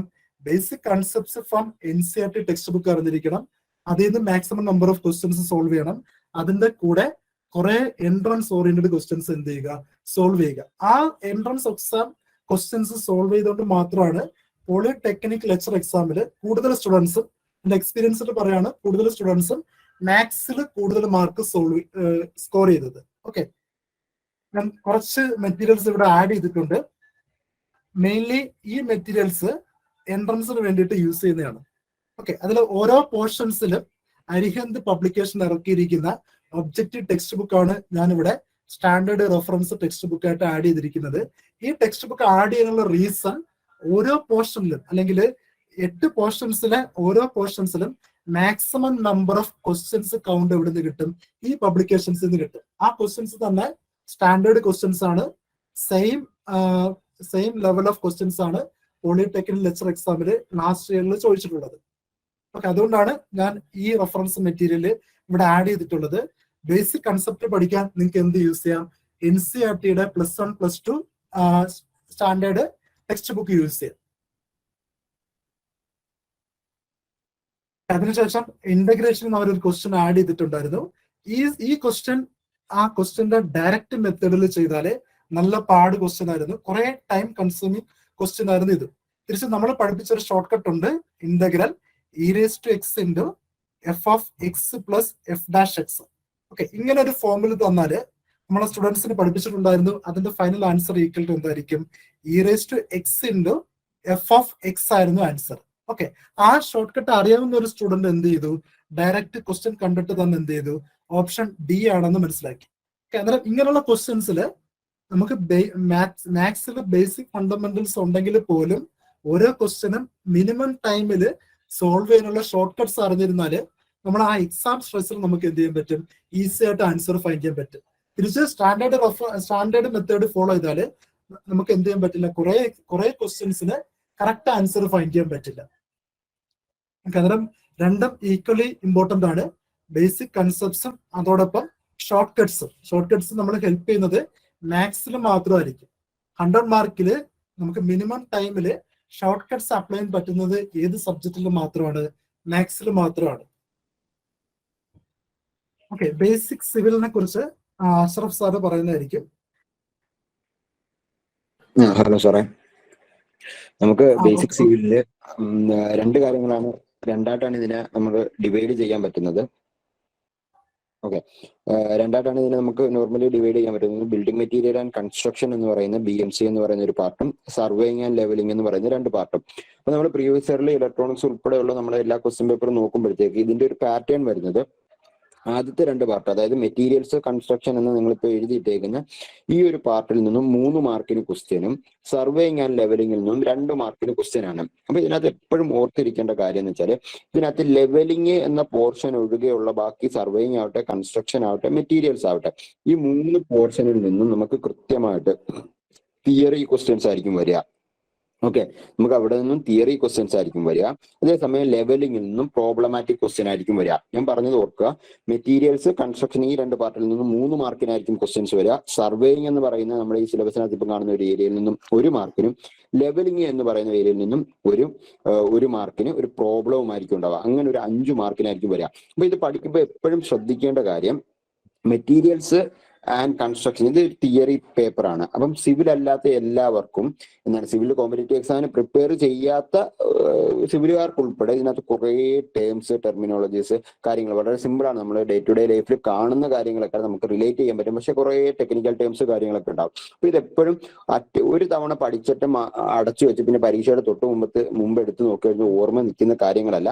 അപ്പൊ ഇൻ ബിറ്റ്വീൻ ഇടയ്ക്കിടയ്ക്ക് ഈ കാര്യങ്ങൾ ഒന്ന് റിവൈസ് ചെയ്ത് നോക്കിക്കഴിഞ്ഞാൽ വളരെ സിമ്പിളായിട്ട് ഓർത്തിരിക്കാൻ പറ്റുന്ന കാര്യങ്ങളേ ഉള്ളൂ. അതിൽ തന്നെ മെറ്റീരിയൽസ് കൺസ്ട്രക്ഷനിൽ നിന്ന് 3 മാർക്കിൽ തന്നെ നമുക്കിതിൽ എന്ത് ചെയ്യാം? മെറ്റീരിയൽസിൽ നിന്ന് 1 മാർക്ക് ഉണ്ടാവും. അതേപോലെ തന്നെ കൺസ്ട്രക്ഷൻ ആ പാർട്സ് ഓഫ് ബിൽഡിംഗ് ആ ഒരു പാർട്ടിൽ നിന്ന് 1 മാർക്ക് ഉണ്ടാവും. ഫൗണ്ടേഷനിൽ നിന്നും 1 മാർക്ക് ഉണ്ടാവും. അല്ലെങ്കിൽ മെറ്റീരിയൽസിൽ നിന്ന് 2 മാർക്കും ഫൗണ്ടേഷൻ കൺസ്ട്രക്ഷൻ അത് ഫൗണ്ടേഷൻ ഒരു ടോപ്പിക് ഉണ്ടാവും. ഫൗണ്ടേഷനിൽ നിന്ന് ഇപ്പോഴും എന്ത് ചെയ്യും? 1 മാർക്ക് ഉണ്ടാവും. മെറ്റീരിയൽസിൽ നിന്ന് 1 മാർക്കിനോ 2 മാർക്കിനോ ആയിട്ട് എന്ത് ചെയ്യും? ചോദിക്കാറുണ്ട്. അതിനകത്ത് സിമെന്റിന്റെ കാര്യത്തിൽ നിന്ന് ഒരു ക്വസ്റ്റ്യൻസ് മിക്കപ്പോഴും കാണാറുള്ളതാണ്. അതേപോലെ തന്നെ സർവേയിങ്, ലെവലിംഗ് എന്ന് പറയുന്ന ആ 2 പാർട്ടിൽ സർവേയിങ് ഒരു തിയറി ഏരിയ ആണ്. സർവേയിങ്ങിന്റെ ഇത് നമ്മുടെ ടോട്ടൽ വലിയൊരു സബ്ജക്റ്റിന്റെ കൂടി ഫസ്റ്റ് ചാപ്റ്റർ മാത്രമാണ് ഇതിനകത്ത് ഇൻക്ലൂഡ് ചെയ്തിട്ടുള്ളത്. അപ്പൊ അതിനകത്തും കുറെ കൺസെപ്റ്റ്സ് കാര്യങ്ങളൊക്കെയാണുള്ളത്. പക്ഷെ വളരെ സിമ്പിൾ ആയിട്ടുള്ള കാര്യങ്ങളാണ്. സർവേയിങ്ങിൽ നിന്ന് 1 മാർക്ക്, നമ്മളത് കുറച്ച് പ്രീവിയസ് ഇയർ ക്വസ്റ്റ്യൻസുകൾ നോക്കിയാൽ തന്നെ നമുക്ക് കിട്ടാവുന്ന ഒരു മേഖലയാണ് സർവേയിങ്. അതേസമയം ലെവലിംഗിൽ നിന്ന് സ്ഥിരമായിട്ട് പോളിടെക്നിക് ലെക്ചറിൽ നമുക്ക് പ്രോബ്ലമാറ്റിക് ക്വസ്റ്റ്യൻ ആണ് കാണുന്നത്. പ്രോബ്ലമാറ്റിക് ഭയങ്കര ഡിഫിക്കൽട്ട് ആയിട്ടുള്ള പ്രോബ്ലമാറ്റിക് ആണോ എന്ന് ചോദിച്ചാൽ അല്ല, വളരെ സിമ്പിൾ ആയിട്ടുള്ള പ്രോബ്ലമാറ്റിക് ആണ്. പക്ഷെ ഈ പ്രോബ്ലമാറ്റിക്കിന്റെ കൺസെപ്റ്റ് മനസ്സിലാക്കുക എന്നുള്ളിടത്ത് ഇത്തിരി ഒരു ഡിഫിക്കൽട്ടി ഉണ്ട്. നമ്മൾ ക്ലാസ്സിൽ ഒരുപാട് പ്രോബ്ലംസ് ഒക്കെ ഡിസ്കസ് ചെയ്തിട്ടുണ്ടായിരുന്നു. പിന്നെ അത് ബാക്ക് സൈറ്റ് എന്താണ്, ഫോർ സൈറ്റ് എന്താണ്, കാരണം അത് എക്സ്പെരിമെന്റ് കൂടി ചെയ്തവർക്ക് മനസ്സിലാവുന്ന കുറച്ച് കാര്യങ്ങളാണ്. പക്ഷെ അതുകൂടി അവിടെ നിന്നാണ് നമുക്ക് പ്രോബ്ലം വരിക. ബെഞ്ച് മാർക്ക്, റെഡ്യൂസ്ഡ് ലെവൽ, അങ്ങനെ കുറച്ച് ടെർമിനോളജീസ് കൃത്യമായ കൺസെപ്റ്റ് മനസ്സിലാക്കിയാൽ മാത്രമേ എന്ത് ചെയ്യാൻ പറ്റത്തുള്ളൂ? ലെവലിംഗിലെ പ്രോബ്ലംസ് നമുക്ക് ചെയ്യാൻ പറ്റത്തുള്ളൂ. വളരെ സിമ്പിൾ ആയിട്ട് തന്നെ ചെയ്യാൻ പറ്റും. വളരെ സിമ്പിൾ പ്രോബ്ലംസ് ആയിരിക്കും. പക്ഷെ ഇതിനകത്ത് ഓരോ വാക്കിനും ഓരോ കൺസെപ്റ്റുകൾ ഉണ്ട്. അതിനകത്ത് ഉപയോഗിക്കുന്ന റെഡ്യൂസ്ഡ് ലെവൽ എന്നാവട്ടെ, ബെഞ്ച് മാർക്ക് എന്നാവട്ടെ, എലിവേഷൻ എന്നാവട്ടെ, ഫോർ സൈറ്റ് ആവട്ടെ, ബാക്ക് സൈറ്റ് ആവട്ടെ, ഇതൊക്കെ ഓരോ ടേമിനും ഇമ്പോർട്ടൻസ് ഉള്ളതാണ്. അപ്പൊ ഓരോ ടേമും കൃത്യമായി പഠിച്ചുകൊണ്ട് തന്നെ എന്തായിരിക്കും ചെയ്യാൻ പറ്റത്തുള്ളൂ, ലെവലിങ്ങിന്റെ പ്രോബ്ലംസ് നമുക്ക് അറ്റൻഡ് ചെയ്യാൻ പറ്റത്തുള്ളൂ. വൺസ് നമ്മൾ കൺസെപ്റ്റ് അത് ക്ലിയർ ആണെങ്കിൽ വളരെ സിമ്പിൾ ആയിട്ട് ആ പ്രോബ്ലവും സർവേയിങ്ങിന് വളരെ ബേസിക് ആയിട്ടുള്ള തിയറി ക്വസ്റ്റ്യൻ ആയിരിക്കും സർവേയിങ്ങിൽ നിന്ന് ചോദിക്കുക. ഓർത്ത് വെക്കുക, ഫൗണ്ടേഷനിൽ നിന്ന് ഒരു ക്വസ്റ്റ്യൻ എന്തായാലും ഉണ്ടാവും. ഫൗണ്ടേഷനിൽ നിന്ന് ഒരു ക്വസ്റ്റ്യൻ ഉണ്ടാവും. അതേപോലെ കൺസ്ട്രക്ഷനിൽ നിന്ന് ഒരു ക്വസ്റ്റ്യൻ ഉണ്ടാവും. മെറ്റീരിയൽസിൽ നിന്ന് ഒരു ക്വസ്റ്റ്യൻ ഉണ്ടാവും. അരവിന്ദ് സാറേ, ഓക്കെ സാറേ. ഇതില് റെഫറൻസ് ടെക്സ്റ്റുകളാണ് പറഞ്ഞേക്കുന്നത്. അപ്പം സിവിൽ എഞ്ചിനീയറിംഗ് അതിന്റെ ഒബ്ജക്റ്റീവ്സ് കാര്യങ്ങൾ ആ ഒരു ഗുപ്തയുടെ ടെക്സ്റ്റുകള്, പിന്നെ കുറുമിയുടെ ടെക്സ്റ്റുകള്. അപ്പം കുറച്ചുകൂടെ എനിക്ക് തോന്നുന്നു ഈ നമ്മുടെ ബേസിക് എക്സാംസ് ആയതുകൊണ്ട് കുറുമിയുടെ ടെക്സ്റ്റുകൾ, കാരണം ഇതിനകത്ത് കുറെ വാസ്റ്റിൽ ഒരുപാട് ക്വസ്റ്റ്യൻസ് ചെയ്തു പോകുന്നുണ്ട്. നമുക്ക് അത്ര ഡെപ്തില് ഒരുപാട് ക്വസ്റ്റ്യൻസ് പഠിക്കുമ്പോൾ നമ്മൾ എന്ത് ചെയ്യാം, ഈ കുറുമിയുടെ ടെക്സ്റ്റുകൾക്ക് കുറച്ച് ഇമ്പോർട്ടൻസ്. അതാണ് കുറച്ച് നമ്മുടെ ഈ ടൈപ്പ് ഓഫ് എക്സാംസിന് വരുന്ന ക്വസ്റ്റ്യൻസ് കൂടുതലായിട്ടുണ്ടാകുന്ന കുറുമിയുടെ ടെക്സ്റ്റ് ആയിരിക്കും. ഗുപ്തയിൽ കുറച്ചുകൂടി difficult level. Civil engineering aspirants civil engineering subject പഠിക്കാൻ ഗുപ്തയൊക്കെ ഉപയോഗപ്പെടുത്തുക. നമ്മുടെ ടൈപ്പ് ഓഫ് ബേസിക് സിവിലിന് മാക്സിമം എന്ത് ചെയ്യുക, നമ്മുടെ കുറുമിയുടെ ടെക്സ്റ്റുകൾ ഉപയോഗപ്പെടുത്തുക. അതേപോലെ തന്നെ സിവിൽ എഞ്ചിനീയറിംഗ് ഫോർ ഓൺലൈന്ന് നമുക്ക് ഒരുപാട് മെറ്റീരിയൽസ് കിട്ടും. ഈസി എഞ്ചിനീയറിംഗ് .net എന്നൊക്കെ ഒരുപാട് മെറ്റീരിയൽസ് നമുക്ക് കിട്ടും.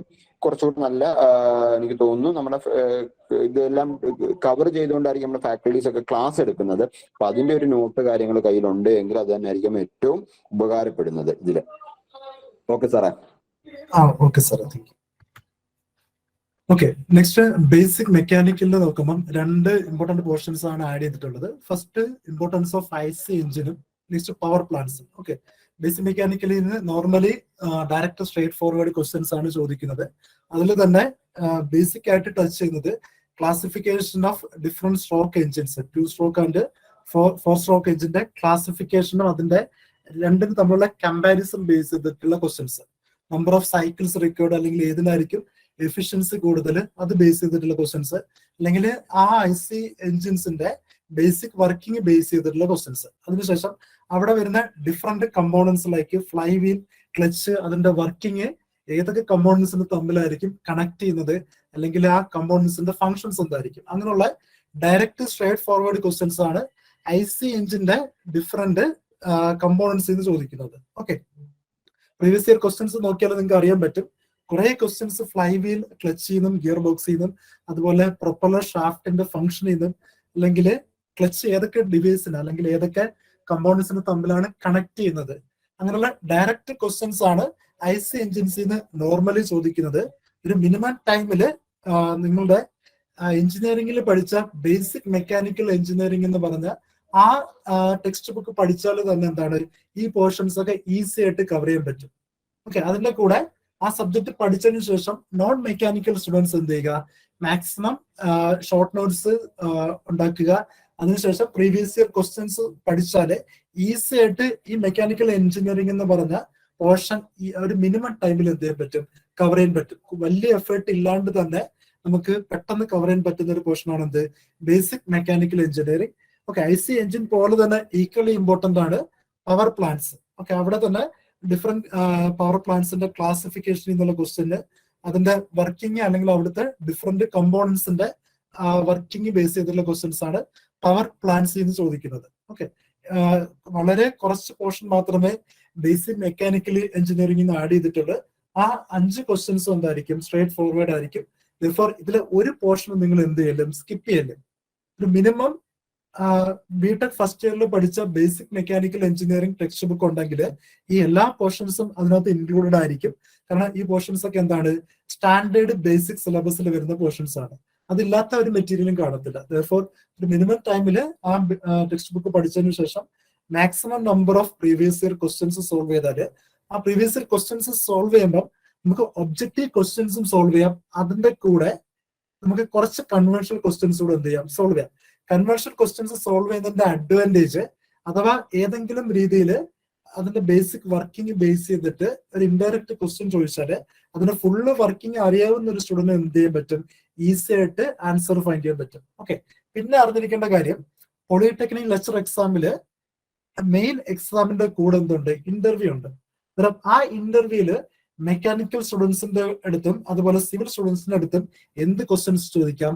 ബേസിക് മെക്കാനിക്കലി എന്നുള്ള ക്വസ്റ്റ്യൻസ് ചോദിക്കാം. അന്നേരം നിങ്ങൾ ജസ്റ്റ് ഒബ്ജക്റ്റീവ് ക്വസ്റ്റ്യൻസ് മാത്രം ഒരു പർട്ടിക്കുലർ ഏരിയ എന്ന് പഠിച്ചിട്ട് പോയാൽ ഒരിക്കലും ഇന്റർവ്യൂ ഈസി ആയിട്ട് എന്ത് ചെയ്യാൻ പറ്റില്ല, അറ്റൻഡ് ചെയ്യാൻ പറ്റില്ല. നല്ല ഡീപ്പ് കൺസെപ്റ്റ് ഉള്ള സ്റ്റുഡന്റിന് മാത്രമായിരിക്കും ആ ഇന്റർവ്യൂ ക്വസ്റ്റ്യൻസ്. ഒരിക്കലും ഈ കഴിഞ്ഞ ഇലക്ട്രോണിക്സ് എക്സാമിന്റെ ഇന്റർവ്യൂ ഒരു 2 months മുന്നേ ആണ് നടന്നത്.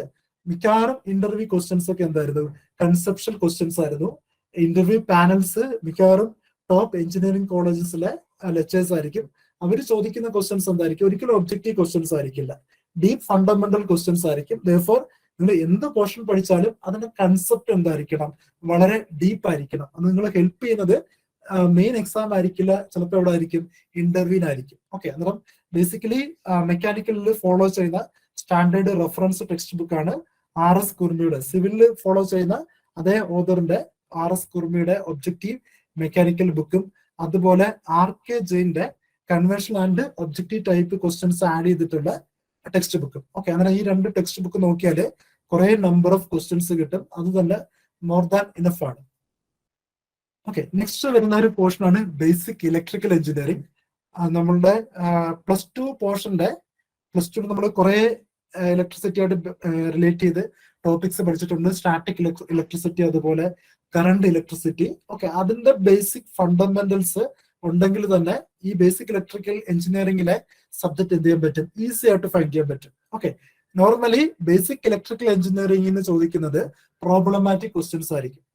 കാരണം ഈ പോർഷൻസിൽ നിന്ന് ഒരിക്കലും ഡയറക്റ്റ് തിയറി ക്വസ്റ്റ്യൻസ് ചോദിക്കാനുള്ള ടോപ്പിക് ഇല്ല, അല്ലെങ്കിൽ ഡയറക്റ്റ് തിയറി ചോദിക്കാനുള്ള ഒരു ഏരിയസും ഇവിടെ എന്ത് ചെയ്തിട്ടില്ല, ഇമ്പോർട്ടന്റ് ആയിട്ട് ആഡ് ചെയ്തിട്ടില്ല. അന്നേരം നിങ്ങൾ previous year electronics question analyse ചെയ്താൽ ആ ക്വസ്റ്റ്യൻ നിങ്ങൾക്ക് സോൾവ് ചെയ്യാൻ പറ്റുന്നുണ്ടെങ്കിൽ നിങ്ങളുടെ ബേസിക് ഇലക്ട്രിക്കൽ എഞ്ചിനീയറിംഗിലെ നോളജ് എന്തായിരിക്കും? ഒരു ഹൈ ലെവൽ ആയിരിക്കും. ആ ക്വസ്റ്റ്യൻസ് ഇലക്ട്രോണിക്സിന് ചോദിച്ചാൽ 5 ക്വസ്റ്റ്യൻസിൽ 3 പ്രോബ്ലമാറ്റിക് ക്വസ്റ്റ്യൻസും വളരെ ട്രിക്കി ആയിട്ടുള്ള ക്വസ്റ്റ്യൻസ് ആയിരുന്നു. ഓക്കെ, ട്രിക്കി ആയിട്ടുള്ള ക്വസ്റ്റ്യൻ എന്ന് പറയാൻ റീസൺ ആ ക്വസ്റ്റ്യൻ വായിക്കുന്ന രീതി, അല്ലെങ്കിൽ ആ ക്വസ്റ്റ്യനിലെ ഒരു വേർഡ് അണ്ടർസ്റ്റാൻഡ് ചെയ്യുന്ന രീതി, അല്ലെങ്കിൽ ആ വാല്യൂ ഐഡന്റിഫൈ ചെയ്യുന്ന നമ്മുടെ രീതിയാണ് ആ ക്വസ്റ്റ്യന്റെ ആൻസർ കറക്റ്റ് ആയിട്ട് ഫൈൻഡ് ചെയ്യാൻ നമ്മളെ ഹെൽപ്പ് ചെയ്യുന്നത്. ഓക്കെ, അന്നേരം ആ ക്വസ്റ്റ്യൻ കറക്റ്റ് ആയിട്ട് അനലൈസ് ചെയ്യണമെങ്കിൽ നമ്മൾ ബേസിക് തിയറി പോരാ, ബേസിക് ഇലക്ട്രിക്കൽ എഞ്ചിനീയറിംഗിന്റെ തിയറി പോരാ, കുറെ ക്വസ്റ്റ്യൻസ് സോൾവ് ചെയ്ത ഒരു ഡീപ് കൺസെപ്റ്റ് ആവശ്യമുണ്ട്. therefore ഇലക്ട്രിക്കൽ എഞ്ചിനീയറിംഗ് കുറച്ചും കൂടെ ടൈം എടുത്ത് കുറേയും കൂടെ ഡീപ് കൺസെപ്റ്റ് ആയിട്ട് പഠിക്കേണ്ട ഒരു ഏരിയ ആണ്. ഓക്കെ, കുറെ ക്വസ്റ്റ്യൻസ് നിങ്ങൾ അനലൈസ് ചെയ്യുമ്പോൾ അറിയാൻ പറ്റും. അതിൽ തന്നെ കൂടുതൽ ക്വസ്റ്റ്യൻസ് ചോദിച്ചിട്ടുള്ളത് റെസിസ്റ്ററിന്റെയും അതുപോലെ കപ്പാസിറ്ററിന്റെ ഒക്കെ ഇന്റർ കണക്ഷൻ ബേസ് ചെയ്തിട്ടുള്ള ക്വസ്റ്റ്യൻസ്. റെസിസ്റ്ററിന്റെ ഇന്റർ കണക്ഷനിൽ അവിടെ വരുന്ന ലോസ് എന്താണ്, അല്ലെങ്കിൽ ബൾബിന്റെ സീരീസ് ആൻഡ് പാരലൽ കണക്ഷൻ വളരെ വളരെ ഇമ്പോർട്ടന്റ് ആണ്. ബൾബിന്റെ സീരീസ് ആൻഡ് പാരലൽ കണക്ഷൻ വളരെ ഇമ്പോർട്ടന്റ് ആണ്. ഏത് PSC എക്സാമിലും ഇലക്ട്രിക്കൽ എഞ്ചിനീയറിംഗ് സിലബസിൽ ഉണ്ടെങ്കിൽ എവിടെ നിന്ന് ക്വസ്റ്റ്യൻ കാണും? ബൾബിന്റെ സീരീസ് ആൻഡ് പാരലൽ കോമ്പിനേഷനിൽ നിന്ന് ക്വസ്റ്റ്യൻ കാണും. പാരലൽ കോമ്പിനേഷനിൽ ഏത് ബൾബായിരിക്കും മാക്സിമം ബ്രൈറ്റ്നസ് തരുന്നത്, അല്ലെങ്കിൽ ഒരു ബൾബിന്റെ പവർ അബ്സോർപ്ഷൻ അല്ലെങ്കിൽ പവർ ഡിസിപ്പേഷൻ എന്തായിരിക്കും, അല്ലെങ്കിൽ സീരീസ് കണക്ഷനില് ഒരു ബൾബ് ഓഫ് ആയാൽ ആ കോമ്പിനേഷൻ എന്ത് പറ്റും, അല്ലെങ്കിൽ ഒരു ബൾബിന്റെ പവർ ഇൻക്രീസ് ചെയ്താൽ ടോട്ടൽ പവർ കൺസപ്ഷൻ എന്ത് വേരിയേഷൻ വരും. ഓക്കെ, അത് കുറച്ച് ടൈം എടുത്ത് കൺസെപ്റ്റ് മനസ്സിലാക്കേണ്ട ഒരു ഏരിയ ആണ്. അതാണ് ഈ ഫസ്റ്റ് പറഞ്ഞ പോർഷനിൽ നിന്ന് നോർമലി ചോദിക്കുന്നത്. അത് എന്തായാലും 100% ഷുവർ പ്രോബ്ലമാറ്റിക് ക്വസ്റ്റ്യൻ ആയിരിക്കും. ഓക്കെ, അതിനുശേഷം വരുന്ന ടോപ്പിക്കാണ് ബേസിക് ഇലക്ട്രിക്കൽ സർക്യൂട്ടിന്റെ സിമ്പിൾ പ്രോബ്ലംസ് ആഡ് ചെയ്യുന്ന പോർഷൻസ്. ഓക്കെ, ആ സിമ്പിൾ പ്രോബ്ലംസിൽ ഒന്നെങ്കിൽ ക്വസ്റ്റ്യൻ ചോദിക്കുന്നത് ഏതെങ്കിലും ഒരു സീരീസ് ആൻഡ് പാരലൽ സർക്യൂട്ട് തന്നിട്ട് എനർജി ഫൈൻഡ് ചെയ്യാൻ, അല്ലെങ്കിൽ പവർ ഫൈൻഡ് ചെയ്യാൻ, അല്ലെങ്കിൽ ഒരു സർക്യൂട്ട് തന്നിട്ട് അതിന്റെ എനർജി കൺസപ്ഷൻ ഫൈൻഡ് ചെയ്യാൻ. ഓക്കെ, അങ്ങനെയുള്ള ക്വസ്റ്റ്യൻ ആണ് ബേസിക് ഇലക്ട്രിക്കൽ സർക്യൂട്ട് എന്ന് ചോദിക്കുന്നത്. ഓക്കെ, നെക്സ്റ്റ് വന്നിരിക്കുന്ന ഇമ്പോർട്ടന്റ് ഏരിയ ആണ് സർക്യൂട്ട് പാരാമീറ്റേഴ്സ്. ഈ പോർഷനിൽ നിന്ന് 2 മാർക്ക് എക്സ്പെക്ട് ചെയ്യാം, ഇവിടുന്ന് 2 മാർക്ക് എക്സ്പെക്ട് ചെയ്യാം. സർക്യൂട്ട് പാരാമീറ്റേഴ്സിന് 1 മാർക്ക് എക്സ്പെക്ട് ചെയ്യാം. നോർമലി ഇലക്ട്രിക്കൽ സർക്യൂട്ട് ആൻഡ് ഇൻസ്റ്റാളേഷനിൽ നിന്ന് ക്വസ്റ്റ്യൻസ് ചോദിച്ചു കണ്ടിട്ടില്ല, എന്നാലും ജസ്റ്റ് ആ പോർഷൻ എന്ത് ചെയ്യുക, ഒന്ന് നോക്കി വെക്കുക. ഓക്കെ, സർക്യൂട്ട് പാരാമീറ്ററിൽ നിന്ന് ലാസ്റ്റ് ഇയറിൽ ചോദിച്ചത് റെസൊണൻസ് ബേസ് ചെയ്തിട്ടുള്ള ക്വസ്റ്റ്യൻസ് ആയിരുന്നു. റെസൊണൻസിൽ തന്നെ സീരീസ് LCR സർക്യൂട്ടിന്റെ റെസൊണൻസ് ബേസ് ചെയ്തിട്ടുള്ള ഒരു ക്വസ്റ്റ്യൻ ആയിരുന്നു. എവിടെ നിന്ന് ചോദിച്ചത്? സർക്യൂട്ട് പാരാമീറ്റേഴ്സ് ചോദിച്ചത്. കൺസെപ്റ്റ് ഇല്ലാത്ത ഒരു സ്റ്റുഡന്റിന് ഒരിക്കലും ആ ക്വസ്റ്റ്യൻ റെസൊണൻസ് ബേസ് ചെയ്തിട്ടുള്ള ക്വസ്റ്റ്യൻ ആണെന്ന് ഒരിക്കലും ഐഡന്റിഫൈ ചെയ്യാൻ പറ്റാത്തൊരു ക്വസ്റ്റ്യൻ ആണ് ഇലക്ട്രോണിക്സിന് ചോദിച്ചത്. ഓക്കെ, അതുപോലെ കുറെ ബാക്കിലത്തെ 2016 ക്വസ്റ്റ്യൻസ് നോക്കുമ്പോഴും അവിടെ എവിടെ നിന്നുള്ള ക്വസ്റ്റ്യൻസ് ഉണ്ടായിരുന്നു? റെസൊണൻസിൽ നിന്നുള്ള ക്വസ്റ്റ്യൻസ് ഉണ്ടായിരുന്നു. കാരണം ബേസിക് ഇലക്ട്രിക്കൽ എഞ്ചിനീയറിംഗിൽ ഈ 3 പോർഷൻസ് എന്ത് ചെയ്യുക, ഈക്വലി ഇമ്പോർട്ടന്റ് ആയിട്ട് standard reference text book use ചെയ്തിട്ട് തന്നെ ഒരിക്കലും സിമ്പിൾ ആയിട്ട് നമ്മൾ പഠിച്ച ബിടെക്കിൽ ഫസ്റ്റ് ഇയറിൽ പഠിച്ച ടെക്സ്റ്റ് ബുക്ക് നോക്കലും ഒരു സ്റ്റാൻഡേർഡ് റെഫറൻസ് ടെക്സ്റ്റ് ബുക്ക് നോക്കിയിട്ട് തന്നെ ഈ പോർഷന്റെ കൺസെപ്റ്റ് ഫസ്റ്റ് എന്ത് ചെയ്യുക, ക്ലിയർ ചെയ്യുക. അതിനുശേഷം കുറെ maximum number of previous year questions എന്ത് ചെയ്യുക, സോൾവ് ചെയ്യുക. ഓരോ ക്വസ്റ്റ്യനിൽ നിന്ന് നമുക്ക് കിട്ടുന്ന ബേസിക് ഐഡിയ, ഇലക്ട്രിക്കൽ എഞ്ചിനീയറിംഗില് ഓരോ സർക്യൂട്ടും സോൾവ് ചെയ്യുന്നത് ഡിഫറെന്റ് ഐഡിയയിലായിരിക്കും. ഓക്കെ, ആ ഡിഫറെന്റ് കൺസെപ്റ്റ് എന്ത് ചെയ്യുക, എഴുതി സൂക്ഷിക്കുക. ഒരു ഡിഫറെന്റ് കൺസെപ്റ്റ് തരുന്ന ഒരു ക്വസ്റ്റ്യൻ, ആ ക്വസ്റ്റ്യൻ അതുപോലെ തന്നെ നമുക്ക് എന്ത് ചെയ്യാം, ഒരു ഹാൻഡ് റിട്ടൺ നോട്ടിൽ എഴുതി വെക്കാം. കാരണം എന്താണ്, ഒരു പ്രോബ്ലമാറ്റിക് ക്വസ്റ്റ്യനില് ബേസിക് ഐഡിയ മാത്രം നോക്കിയാല് ആ ക്വസ്റ്റ്യൻ ലാസ്റ്റ് ടൈമിൽ നമുക്ക് എന്ത് ചെയ്യാൻ പറ്റില്ല, ഏത് ക്വസ്റ്റ്യൻ റിലേറ്റഡ് ആണ് ആ കൺസെപ്റ്റ് എന്ന് അറിയാൻ പറ്റില്ല. therefore ഡിഫറെന്റ് കൺസെപ്റ്റ് തരുന്ന പ്രോബ്ലമാറ്റിക് ക്വസ്റ്റ്യൻ അതുപോലെ തന്നെ എഴുതി സൂക്ഷിക്കുന്ന ഒരു മെറ്റീരിയൽ എന്തിനു വേണ്ടിയിട്ട് മേക്ക് ചെയ്യുക, ബേസിക് ഇലക്ട്രിക്കൽ എഞ്ചിനീയറിംഗിന് വേണ്ടിയിട്ട് മേക്ക് ചെയ്യുക. ഓക്കെ, എന്നാൽ അതിന് നിങ്ങൾ ഹെഡിങ് കൊടുക്കാം, ബേസിക് ഇലക്ട്രിക്കൽ എഞ്ചിനീയറിംഗിലെ പ്രോബ്ലമാറ്റിക് ക്വസ്റ്റ്യൻസ് എന്ന് ഹെഡിങ് കൊടുക്കാം. ആ പ്രോബ്ലമാറ്റിക് ക്വസ്റ്റ്യൻസ് നിങ്ങൾ എന്ത് ചെയ്യുക, ലാസ്റ്റ് 1 മന്തില് വീണ്ടും ഒന്നും കൂടി പ്രാക്ടീസ് ചെയ്യുക. ഓക്കെ, നെക്സ്റ്റ് വരുന്ന ഓക്കെ, അതിനു മുന്നേ ബേസിക് ഇലക്ട്രിക്കലില് നിങ്ങൾക്ക് ഫോളോ ചെയ്യാൻ പറ്റുന്ന ബേസിക് മെറ്റീരിയൽ ആണ് ഫസ്റ്റ് മെറ്റീരിയൽ RK രാജ്പുത്തിന്റെ സ്റ്റാൻഡേർഡ് റെഫറൻസ് ബുക്ക്. അതോടൊപ്പം ആ മെറ്റീരിയലിന് കൺസെപ്റ്റ് കിട്ടിയതിനു ശേഷം ഒബ്ജക്റ്റീവ് ക്വസ്റ്റ്യൻസ് സോൾവ് ചെയ്യാൻ രോഹിത് മേത്തയുടെയും അതുപോലെ VK മേത്തയുടെയും ഒബ്ജക്റ്റീവ് ടെക്സ്റ്റ് ബുക്ക് പഠിക്കാം.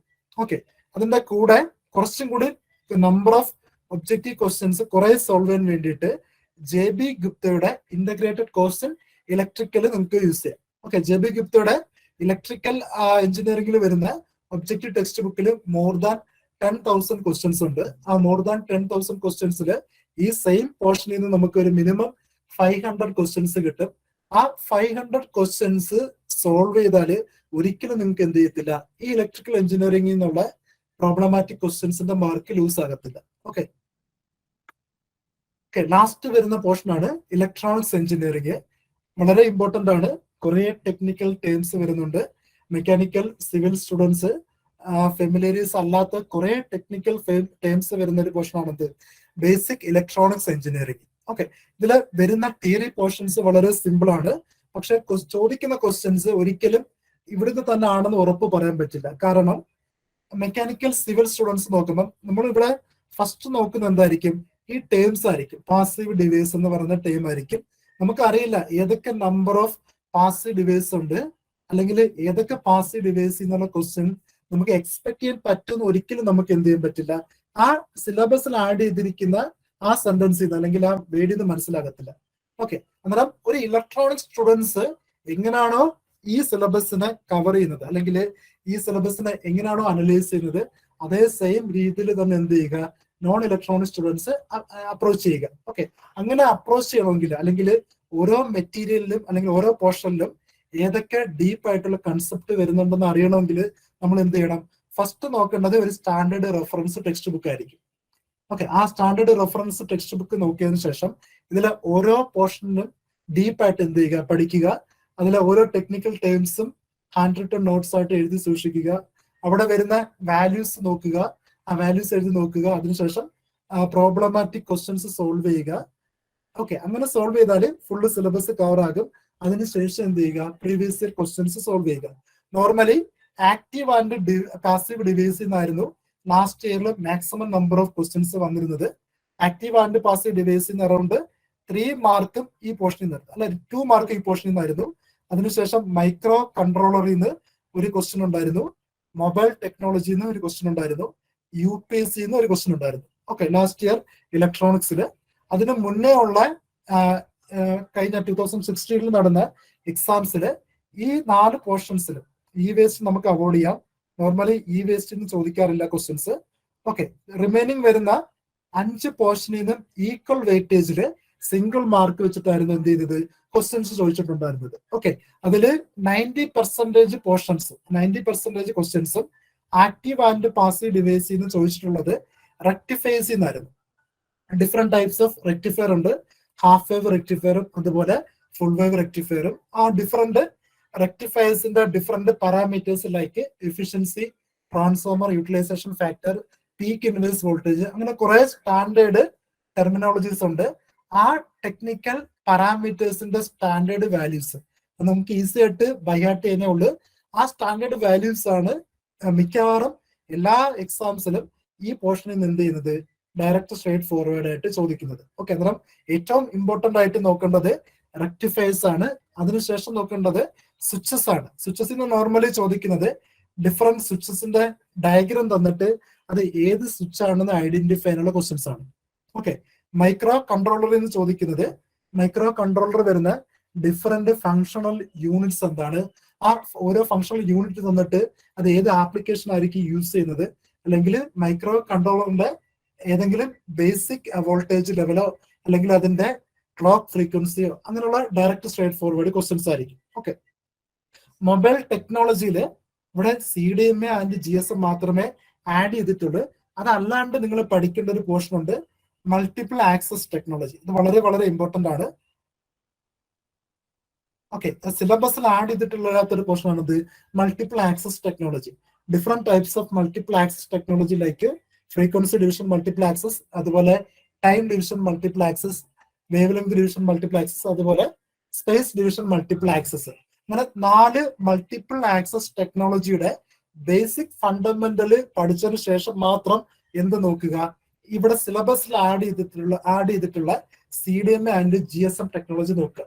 നോർമലി അവർ ചോദിക്കുന്നത് CDMAയിൽ യൂസ് ചെയ്യുന്ന മൾട്ടിപ്പിൾ ആക്സസ് ടെക്നോളജി എന്താണ്, അല്ലെങ്കിൽ CDMA എവിടെയാണ് യൂസ് ചെയ്യുന്നത്, അതിന്റെ ആപ്ലിക്കേഷൻ എന്താണ്, അല്ലെങ്കിൽ CDMAയിലുള്ള നമ്പർ ഓഫ് യൂസേഴ്സ് എന്താണ്, ഓരോ യൂസറിന്റെയും ബാൻഡ് വിഡ്ത്ത് എന്താണ്, അല്ലെങ്കിൽ അവിടുത്തെ ബേസിക് ആപ്ലിക്കേഷൻ എന്താണ്, അങ്ങനെയുള്ള ക്വസ്റ്റ്യൻസ് ആണ് നോർമലി CDMA എന്ന് ചോദിക്കുന്നത്.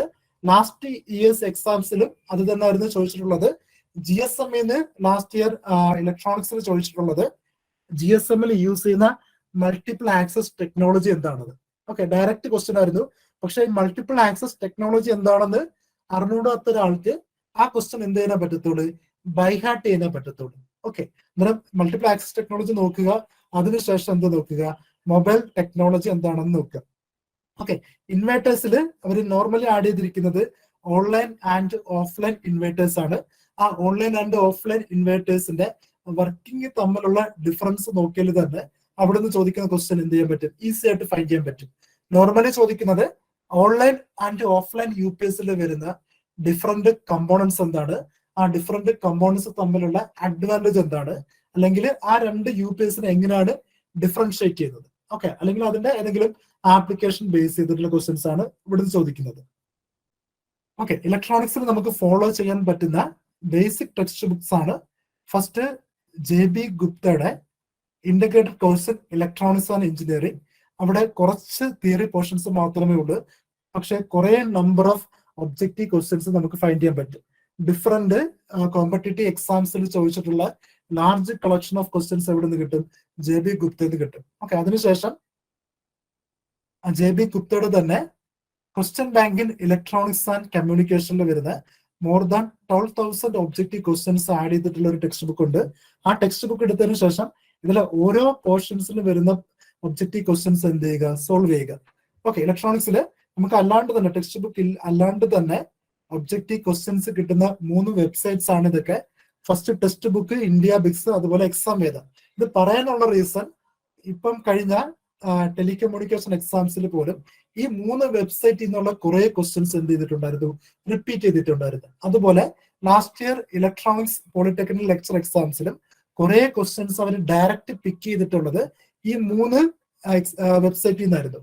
ഈ 3 വെബ്സൈറ്റിൽ തന്നെ ടെക്സ്റ്റ് ബുക്കും അതുപോലെ എക്സാം വേദയും ഏത് ഡിപ്പാർട്ട്മെന്റ് ഏത് കോഴ്സിന് വേണമെങ്കിലും അല്ലെങ്കിൽ ഏത് ബേസിക് സബ്ജക്റ്റിന് വേണമെങ്കിലും നമുക്ക് എന്ത് ചെയ്യാൻ പറ്റും, യൂസ് ചെയ്യാൻ പറ്റും. ഓക്കെ, അന്നേരം ഈ 3 വെബ്സൈറ്റും ഈക്വലി ഇമ്പോർട്ടന്റ് ആണ്. ഓക്കെ, ലാസ്റ്റ് ഇയറിൽ അവര് ഇലക്ട്രോണിക്സിൽ ചോദിച്ചിട്ടുള്ള ഫസ്റ്റ് ക്വസ്റ്റ്യൻ ആണ്, ഒരു ബ്രിഡ്ജ് റെക്ടിഫയർ ചെയ്ത് ഒരു സിംഗിൾ ഡയോഡ് എലിമിനേറ്റ് ചെയ്താൽ നമുക്ക് കിട്ടുന്ന ഔട്ട്പുട്ട് DC വോൾട്ടേജ് എന്തായിരിക്കും? ഓക്കെ, അവര് ഇൻപുട്ടില് ഒരു സൈനസോഡൽ വോൾട്ടേജ് തന്നിട്ടുണ്ട്. ഓക്കെ, ഈ ക്വസ്റ്റ്യൻ മിക്കവാറും എല്ലാ ഇലക്ട്രോണിക്സ് സ്റ്റുഡൻസും ക്വസ്റ്റ്യൻ കണ്ടപ്പോൾ തന്നെ, അല്ലെങ്കിൽ ബ്രിഡ്ജ് റെക്ടിഫയർ എന്ന് ക്വസ്റ്റ്യൻ കണ്ടപ്പോൾ തന്നെ അതൊരു ഫുൾ റെക്ടിഫയർ ആണെന്ന് ഐഡന്റിഫൈ ചെയ്തു. ഒരു ഫുൾ വേവ് റെക്ടിഫയർ ആണെങ്കിൽ നോർമലി DC വോൾട്ടേജിന്റെ ഇക്വേഷൻ 2Vm/π ആണ്. ഓക്കെ, അന്നേരം കുറെ സ്റ്റുഡൻസ്, അറൌണ്ട് 60% സ്റ്റുഡൻസും അറ്റൻഡ് ചെയ്ത ഓപ്ഷൻ എന്തായിരുന്നു? 2Vm/π ആയിരുന്നു. പക്ഷെ അവിടെ ക്വസ്റ്റ്യനില് അവരൊരു ട്രിക്ക് ആഡ് ചെയ്തിട്ടുണ്ടായിരുന്നു. എന്താണ്? ഒരു സിംഗിൾ ഡയോഡ് ഓപ്പൺ ആണെന്ന്. ഒരു ഫുൾ വേവ് റെക്ടിഫയറില്, അത് ബ്രിഡ്ജ് റെക്ടിഫയർ ആണെങ്കിൽ ഒരു സിംഗിൾ ഡയോഡ് ഓപ്പൺ ആക്കിയാൽ അത് വർക്ക് ചെയ്യുന്നത് ഹാഫ് വേവ് റെക്ടിഫയർ ആയിട്ടായിരിക്കും. ആ ഹാഫ് വേവ് റെക്ടിഫയറിന്റെ DC വോൾട്ടേജിന്റെ ഇക്വേഷൻ എന്താണ്? Vm/π ആയിരുന്നു. ഓക്കെ, അന്നേരം ഈ ബേസിക് സബ്ജക്റ്റിൽ വരുന്ന ക്വസ്റ്റ്യൻസിന് വളരെ വളരെ ഇമ്പോർട്ടൻസ് ഉണ്ട്. ആ ക്വസ്റ്റ്യൻ എങ്ങനെയാണോ നിങ്ങൾ അനലൈസ് ചെയ്യുന്നത്, അല്ലെങ്കിൽ നിങ്ങളുടെ ആ എക്സാമിലുള്ള നിങ്ങളുടെ മെന്റൽ സ്റ്റേജ് എന്താണോ, നിങ്ങളുടെ കോൺസെൻട്രേഷൻ എന്താണോ, അതിനനുസരിച്ചായിരിക്കും നിങ്ങളുടെ ആക്യുറസി വേരി ചെയ്യുന്നത്. ഒരു ക്വസ്റ്റ്യൻ മിനിമം 2 തവണ എന്ത് ചെയ്യുക? വീണ്ടും റിപ്പീറ്റ് ചെയ്ത് വായിക്കുക. അതിനുശേഷം ഒരു ഓപ്ഷൻ സെലക്ട് ചെയ്യുമ്പം, അല്ലെങ്കിൽ ഡയറക്റ്റ് നിങ്ങൾ ഒരു ഒറ്റ ഓപ്ഷൻസിൽ മാത്രം ലുക്ക് ചെയ്യുമ്പം നിങ്ങൾ സെക്കൻഡ് നോക്കേണ്ട എന്തായിരിക്കണം? ബാക്കി 3 ഓപ്ഷൻസ് ആയിരിക്കണം. ആ 3 ഓപ്ഷൻ എന്തുകൊണ്ടാണ് കറക്റ്റ് ആകുന്നത് എന്ന് ഒന്നും കൂടി ക്വസ്റ്റ്യനിൽ നിന്ന് എന്ത് ചെയ്യണം? ചെക്ക് ചെയ്യണം. ഏതെങ്കിലും 3 ഓപ്ഷൻ ആ ക്വസ്റ്റ്യനുമായിട്ട് റിലേറ്റ് ചെയ്യാൻ പറ്റുന്നുണ്ടെങ്കിൽ വീണ്ടും എന്ത് ചെയ്യുക? അനലൈസ് ചെയ്യുക. എന്തെങ്കിലും കൺഫ്യൂഷൻ ഉണ്ടെങ്കിൽ ഒരിക്കലും ആ ക്വസ്റ്റ്യൻ എന്ത് ചെയ്യലും അറ്റൻഡ് ചെയ്യലും. അറ്റൻഡ് ചെയ്താൽ എന്താണ്? മൈനസ് മാർക്ക് പോകും. മൈനസ് മാർക്ക് വളരെ വളരെ ഇമ്പോർട്ടന്റ് ആണ്. കുറെ നമ്പർ ഓഫ് സ്റ്റുഡൻസ് അറ്റൻഡ് ചെയ്യുന്ന ഒരു എക്സാമില് ഒരു മൈനസ് മാർക്ക് പോലും നിങ്ങൾ എന്ത് ചെയ്യും? ലാർജ് നമ്പർ ഓഫ് റാങ്ക് താഴോട്ട് കൊണ്ടുവരും. ഓക്കെ, അതിനുശേഷം അവർ ആഡ് ചെയ്തിട്ടുള്ളൊരു ക്വസ്റ്റ്യൻ ആയിരുന്നു GSM uses the following multiple access method.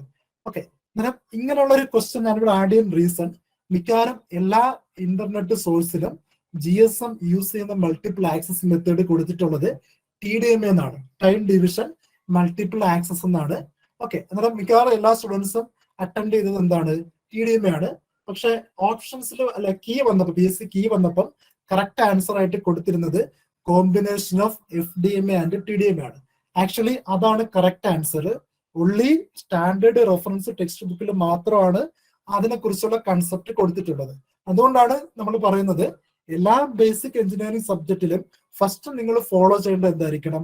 ഒരു സ്റ്റാൻഡേർഡ് റെഫറൻസ് ടെക്സ്റ്റ് ബുക്ക് ആയിരിക്കണം. ഒരിക്കലും എവിടെന്നെങ്കിലും കിട്ടുന്ന ഇന്റർനെറ്റ് സോഴ്സിൽ നിന്നുള്ള ഒരു മെറ്റീരിയലോ അല്ലെങ്കിൽ ഒരു PDF ഡൗൺലോഡ് ചെയ്തിട്ട് ഒരിക്കലും പ്രിപ്പറേഷൻ സ്റ്റാർട്ട് ചെയ്യലും. എപ്പോഴും സ്റ്റാർട്ട് ചെയ്യേണ്ടത് എവിടെ നിന്നായിരിക്കണം? ഒരു സ്റ്റാൻഡേർഡ് റെഫറൻസ് മെറ്റീരിയലിൽ നിന്നായിരിക്കണം. എല്ലാവരും ഫോളോ ചെയ്യുന്ന ഒരു മെറ്റീരിയൽ ആയിരിക്കണം നമ്മൾ എന്ത് ചെയ്യേണ്ടത്? ഫോളോ ചെയ്യേണ്ടത്. ഓക്കെ, അങ്ങനെ ഒരു സ്റ്റാൻഡേർഡ് റെഫറൻസ് ടെക്സ്റ്റ് ബുക്ക് നോക്കിയിട്ട് ബേസിക് ഫണ്ടമെന്റൽ ക്ലിയർ ആണെങ്കിൽ, കുറെ ഒബ്ജക്റ്റീവ് ക്വസ്റ്റ്യൻസ് പഠിച്ചാല് ഈസി ആയിട്ട് 30 മാർക്ക് വാങ്ങാൻ പറ്റുന്ന ഒരു പോർഷൻ ആണ് എന്ത്? ഈ 5 പോർഷൻസ്. ഓക്കെ, 5 പോർഷൻസും വളരെ വളരെ ഇമ്പോർട്ടന്റ് ആണ്. 30% മാർക്ക് എന്ന് പറയുന്നത് നിങ്ങളൊരു റാങ്ക് ഡിറ്റർമൈനിങ് പോർഷൻ ആണ്. കാരണം എല്ലാവരും എല്ലാ പോർഷൻസിനെയും ഈസി ആയിട്ട് അനലൈസ് ചെയ്ത് ഒരു സ്മാർട്ട് ആയിട്ട് പഠിക്കുക. Okay, thank you all. എന്തെങ്കിലും ക്വസ്റ്റ്യൻസ് ഉണ്ടെങ്കിൽ, എന്തെങ്കിലും ഡൗട്ടോ കാര്യങ്ങളോ ഉണ്ടെങ്കിൽ ഇതിനകത്ത് ആർക്കും ചോദിച്ചാട്ടോ. ഇതുമായി ബന്ധപ്പെട്ട്, പഠനവുമായി ബന്ധപ്പെട്ട് എന്ത് കാര്യങ്ങളുണ്ടെങ്കിലും. ഹലോ, കേൾക്കുന്നുണ്ടോ? ചോദിച്ചോളൂ. സാർ സിലബസ് അപ്ഡേറ്റ് ചെയ്യാൻ എന്തെങ്കിലും ചാൻസ് ഉണ്ടോ സാർ? ഈ നമ്മുടെ ബേസിക് സിലബസ് പബ്ലിഷ് ചെയ്ത് ഇനി എക്സാം വരുമ്പോൾ പോളിയിലെ?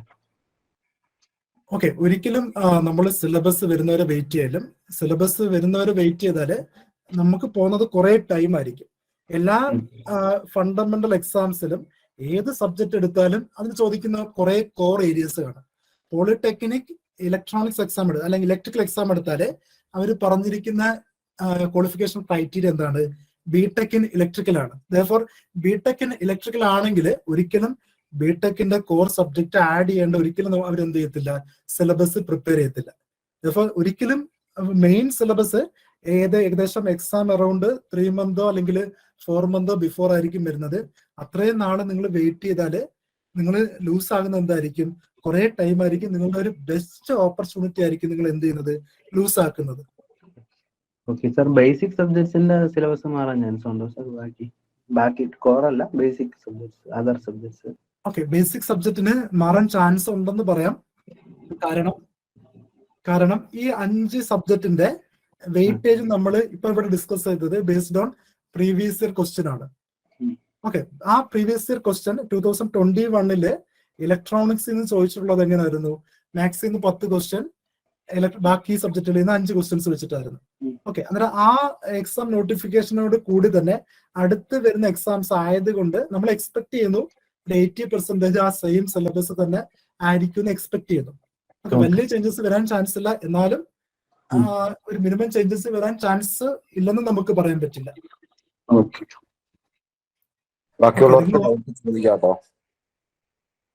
ഓക്കെ, നിങ്ങൾ എപ്പോഴും ഓർക്കുക, നിങ്ങൾക്കൊരു 100 days നിങ്ങളുടെ മുന്നിലുണ്ടെങ്കിൽ നിങ്ങൾ ഒരു മിനിമം ഒരു ദിവസം ഒരു 1 hour പഠിക്കുക. എല്ലാ ദിവസവും 1 hour പഠിക്കുക. ആ എല്ലാ ദിവസവും 1 hour പഠിക്കുന്ന പോർഷൻ എന്ത് ചെയ്യുക, അടുത്ത ദിവസം ഒരു 10 minute എന്ത് ചെയ്യുക, റിവൈസ് ചെയ്യുക. ഓക്കെ, ഒരു പർട്ടിക്കുലർ ഒരു 1 month കംപ്ലീറ്റ് ചെയ്യുന്ന പോർഷൻ എന്ത് ചെയ്യുക, അടുത്ത മന്തിൽ വീണ്ടും എന്ത് ചെയ്യുക, റിവൈസ് ചെയ്യുക. Maximum number of questions solve ചെയ്യുക. അപ്പൊ ഒരു 100 days നിങ്ങളുടെ മുന്നിലുണ്ടെങ്കിൽ, ഇപ്പം ഞാൻ അസ്യൂം ചെയ്യുന്ന ഒരു സ്റ്റുഡന്റ് ഒരു ദിവസം 1 hour ആണ് പഠിക്കുന്നതെന്ന് അസ്യൂം ചെയ്തു. therefore 1:100 അത്രയും ടൈം കിട്ടും. നിങ്ങളെക്കാളും ഒരു 10% ടൈം എക്സ്ട്രാ പഠിക്കുന്ന ഒരു സ്റ്റുഡന്റ് 1.1:100 എന്ന് പറയുന്നത് ഒരു ലാർജ് വാല്യൂ ആയിരിക്കും. നിങ്ങൾ ചെയ്ത് നോക്കി അറിയാൻ പറ്റും.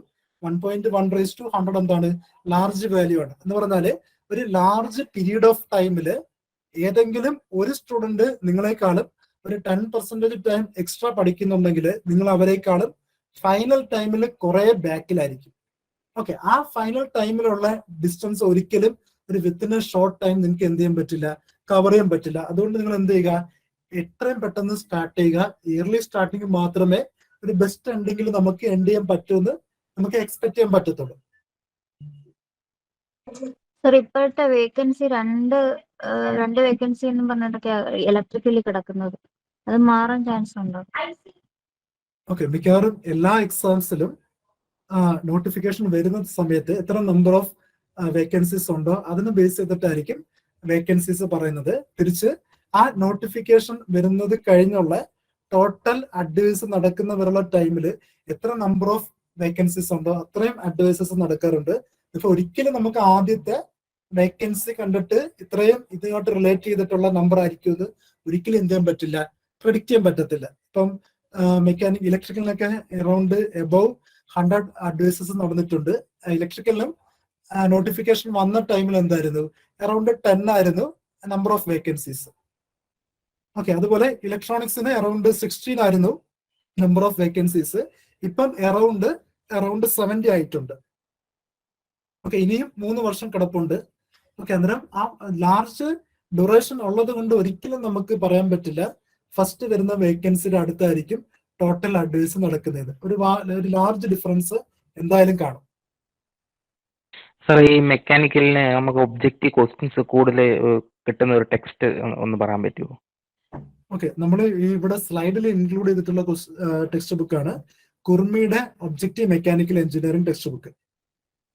ഓക്കെ, മെക്കാനിക്കലിന്ന് ഒരു സ്റ്റാൻഡേർഡ് റെഫറൻസ് ടെക്സ്റ്റ് ബുക്ക് നോക്കിയാൽ, ഇപ്പം എക്സാമ്പിള് ബെഞ്ചമിൻ സ്റ്റാറിന്റെ ബേസിക് മെക്കാനിക്കൽ എഞ്ചിനീയറിംഗ് നോക്കുന്നു. നമ്മൾ ബിടെക്കിന് ഫസ്റ്റ് ഇയറിൽ നോക്കിയിട്ടുള്ള ടെക്സ്റ്റ് ബുക്കാണ്. അതിൽ നിന്ന് ബേസിക് പോർഷൻസ് മൊത്തം ക്ലിയർ ആണെങ്കിൽ ഈസി ആയിട്ട് നമുക്ക് എന്ത് ചെയ്യാൻ പറ്റും, ഏത് ഒബ്ജക്റ്റീവ് ക്വസ്റ്റ്യൻസും ഒരു ലാർജ് കളക്ഷൻ അല്ലെങ്കിൽ ലാർജ് പ്രിപ്പറേഷൻ ഇല്ലാണ്ട് തന്നെ ഈസി ആയിട്ട് ഫൈൻഡ് ചെയ്യാൻ പറ്റും. ഓക്കെ, അതിന്റെ ഒരു കൺഫ്യൂഷൻ ഉണ്ടാകാതിരിക്കാനാണ് നമ്മൾ എന്ത് പറയുന്നത്, ഡയറക്റ്റ് സ്ട്രേറ്റ് ക്വസ്റ്റ്യൻസ് കിട്ടാൻ വേണ്ടിയിട്ട് കുർമിയുടെ മെക്കാനിക്കൽ എഞ്ചിനീയറിംഗിൽ വരുന്ന ഒബ്ജക്റ്റീവ് ടെക്സ്റ്റ് ബുക്ക് റെഫർ ചെയ്യാൻ പറയുന്നത്. ബാക്കി FM ഫ്ലൂയിഡ് മെക്കാനിക്സും സ്ട്രെങ്ത് ഓഫ് എല്ലാത്തിനോട് കൂട്ടിയാണ് സാർ പറഞ്ഞ ഈ ടെക്സ്റ്റ്? ഇത് ടെക്സ്റ്റ് ബുക്കിൽ മിക്കവാറും എല്ലാ പോർഷൻസും ആഡ് ചെയ്തിട്ടുണ്ട്. ബേസിക്സിനല്ലേ സാറേ? അതെ, ബേസിക് മെക്കാനിക്കൽ എഞ്ചിനീയറിംഗ് അല്ലേ? അതെ സാറേ. ഫ്ലൂയിഡ് മെക്കാനിക്സും സ്ട്രെങ്ത് ഓഫ് മെറ്റീരിയൽസ് ഒക്കെ എനിക്കൊന്ന് നിങ്ങൾ കോർ സബ്ജക്റ്റിൽ വരുന്നതാണ് അല്ലേ? അതെ സാർ, ബേസിക്സിന്റെ ആണ് പറഞ്ഞത്. ഓക്കെ,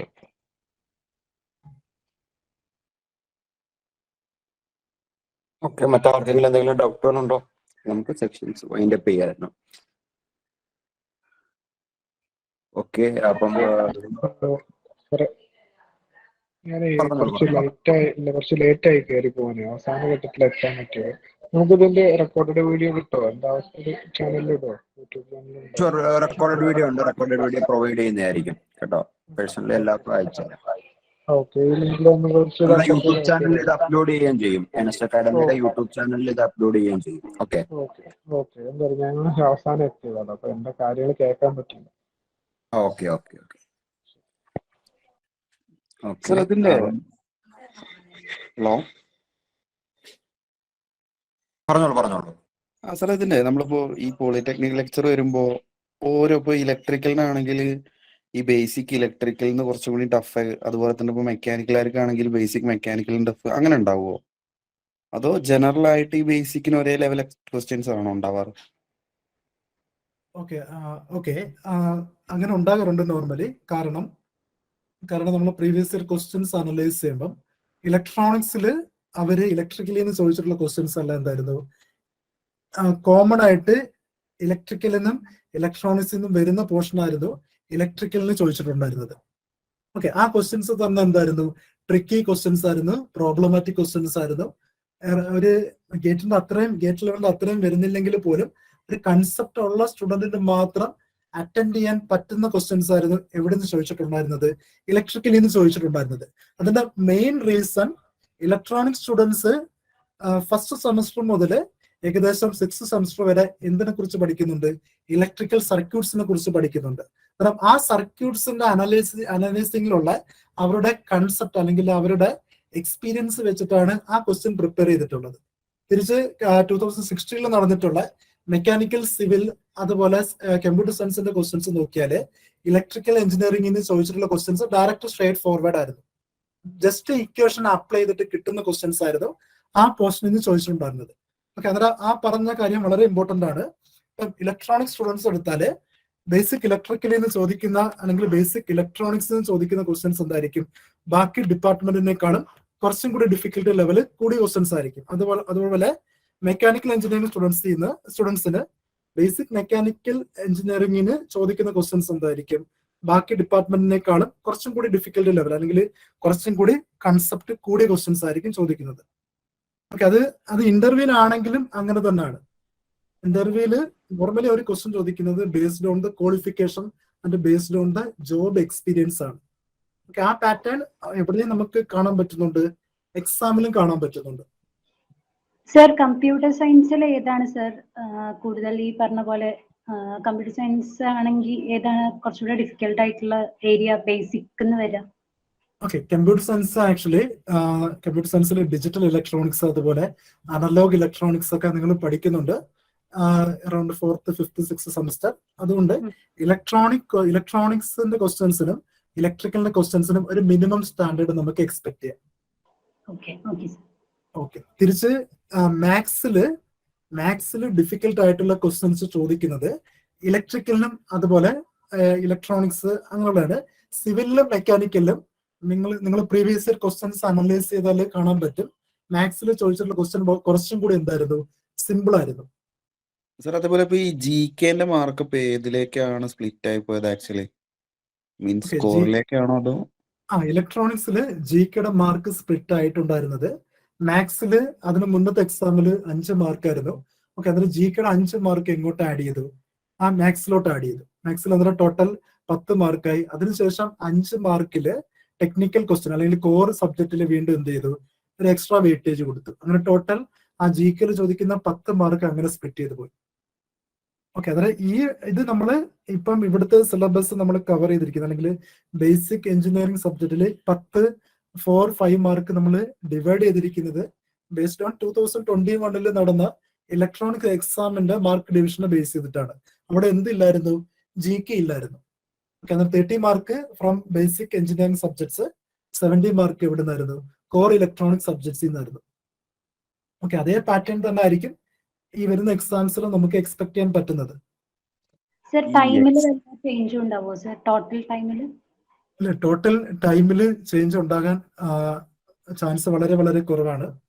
ഓക്കെ, ഇതിനേക്കാളും കുറെ ഡിഫിക്കൽട്ട് ആയിട്ടുള്ള എക്സാം ആണ് അസിസ്റ്റന്റ് പ്രൊഫസർ എക്സാം. ആ അസിസ്റ്റന്റ് പ്രൊഫസർ എക്സാമിന്റെ നോട്ടിഫിക്കേഷൻ ഓൾറെഡി വന്നു. ഓൾറെഡി സെയിം ടൈമാണ് ഫിക്സ് ചെയ്തിട്ടുള്ളത്. സർ Okay, അതിൽ- ഇന്നലെ നടന്ന ഇൻസ്ട്രക്ടഡ് എക്സാമിന് 1.5 hours ആയിരുന്നു.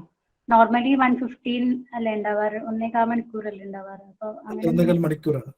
ഓക്കെ നമുക്ക് 100% ഷുവർ ആയിട്ട് പറയാൻ ഇപ്പൊ പറ്റുന്നില്ല. നടക്കുന്ന പരീക്ഷകൾക്കെല്ലാം 1.5 മണിക്കൂർ ആക്കിയിട്ടുണ്ട് കേട്ടോ. ഇപ്പൊ നടക്കുന്ന എല്ലാ എക്സാംസിനും 1.5 മണിക്കൂർ ആക്കിയിട്ടുണ്ട്, ടെക്നിക്കൽ എക്സാംസിന്. Okay sir. Thank you. Okay, അപ്പം സാറേ എന്നെങ്കിൽ നമുക്ക് വൈൻഡ് അപ്പ് ചെയ്യാം. അപ്പം നമ്മൾ 7 മണിക്ക് തുടങ്ങിയതാണ്, 8:50 പോയി. ഏകദേശം 2 മണിക്കൂറോളമായി നമ്മൾ ഈ ഒരു സെക്ഷൻ മുന്നോട്ട് കൊണ്ടുപോകുന്നത്. ഈ ഉറപ്പുണ്ട് ഈ സെക്ഷനകത്ത് തുടക്കം മുതൽ അറ്റൻഡ് ചെയ്ത എല്ലാവർക്കും പോളി ബേസിക്സിന്റെ ഒരു 30 മാർക്ക് എങ്ങനെ സ്കോർ ചെയ്യാമെന്നുള്ളതിനെ കുറിച്ച് നല്ല ധാരണയായിട്ടുണ്ടാവും. നിങ്ങളുടെ അഭിപ്രായങ്ങൾ എന്തെങ്കിലും ഉണ്ടെങ്കിൽ നിങ്ങൾക്ക് രേഖപ്പെടുത്താം. കൂട്ടത്തില് മാക്സിമം ഏറ്റവും നല്ല രൂപത്തിൽ ഇപ്പൊ സാറിനെ ഞാൻ പരിചയപ്പെടുത്താൻ വിട്ടുപോയി. സാറ് അസം പോളിടെക്നിക് ലെക്ചർ ഇലക്ട്രോണിക്സിന്റെ ടോപ്പ് റാങ്കിൽ ഉൾപ്പെട്ട വ്യക്തിയാണ്. അപ്പം സാറിന്റെ എക്സ്പീരിയൻസ് വെച്ചിട്ടാണ് സാറ് നമ്മുടെ ഇൻസ്റ്റിറ്റ്യൂഷനിൽ തുടക്കം മുതൽ സാർ ക്ലാസ് എടുക്കുന്നതാണ്. സാറിന്റെ എക്സ്പീരിയൻസും ഈ ഒരു മേഖലയിൽ സാറിന് നല്ല എക്സ്പീരിയൻസ്ഡ് ആണ്. അപ്പൊ സാറിന്റെ ഒരു എക്സ്പീരിയൻസ്, സാറിന്റെ ഒരു സ്റ്റഡി സ്ട്രാറ്റജിയാണ് നമ്മൾ നിങ്ങളിലേക്ക് എത്തിച്ചിട്ടുള്ളത്. അത് മാക്സിമം ഉപയോഗപ്പെടുത്തുക. ഏറ്റവും നല്ല രൂപത്തിൽ തന്നെ മുന്നോട്ട് പോകാന് മാക്സിമം 30 മാർക്ക് സ്കോർ ചെയ്യാനും ഉള്ളത് ഇതിൽ നിന്ന് കിട്ടിയിട്ടുണ്ടാവുമെന്ന് വിശ്വസിക്കുന്നു.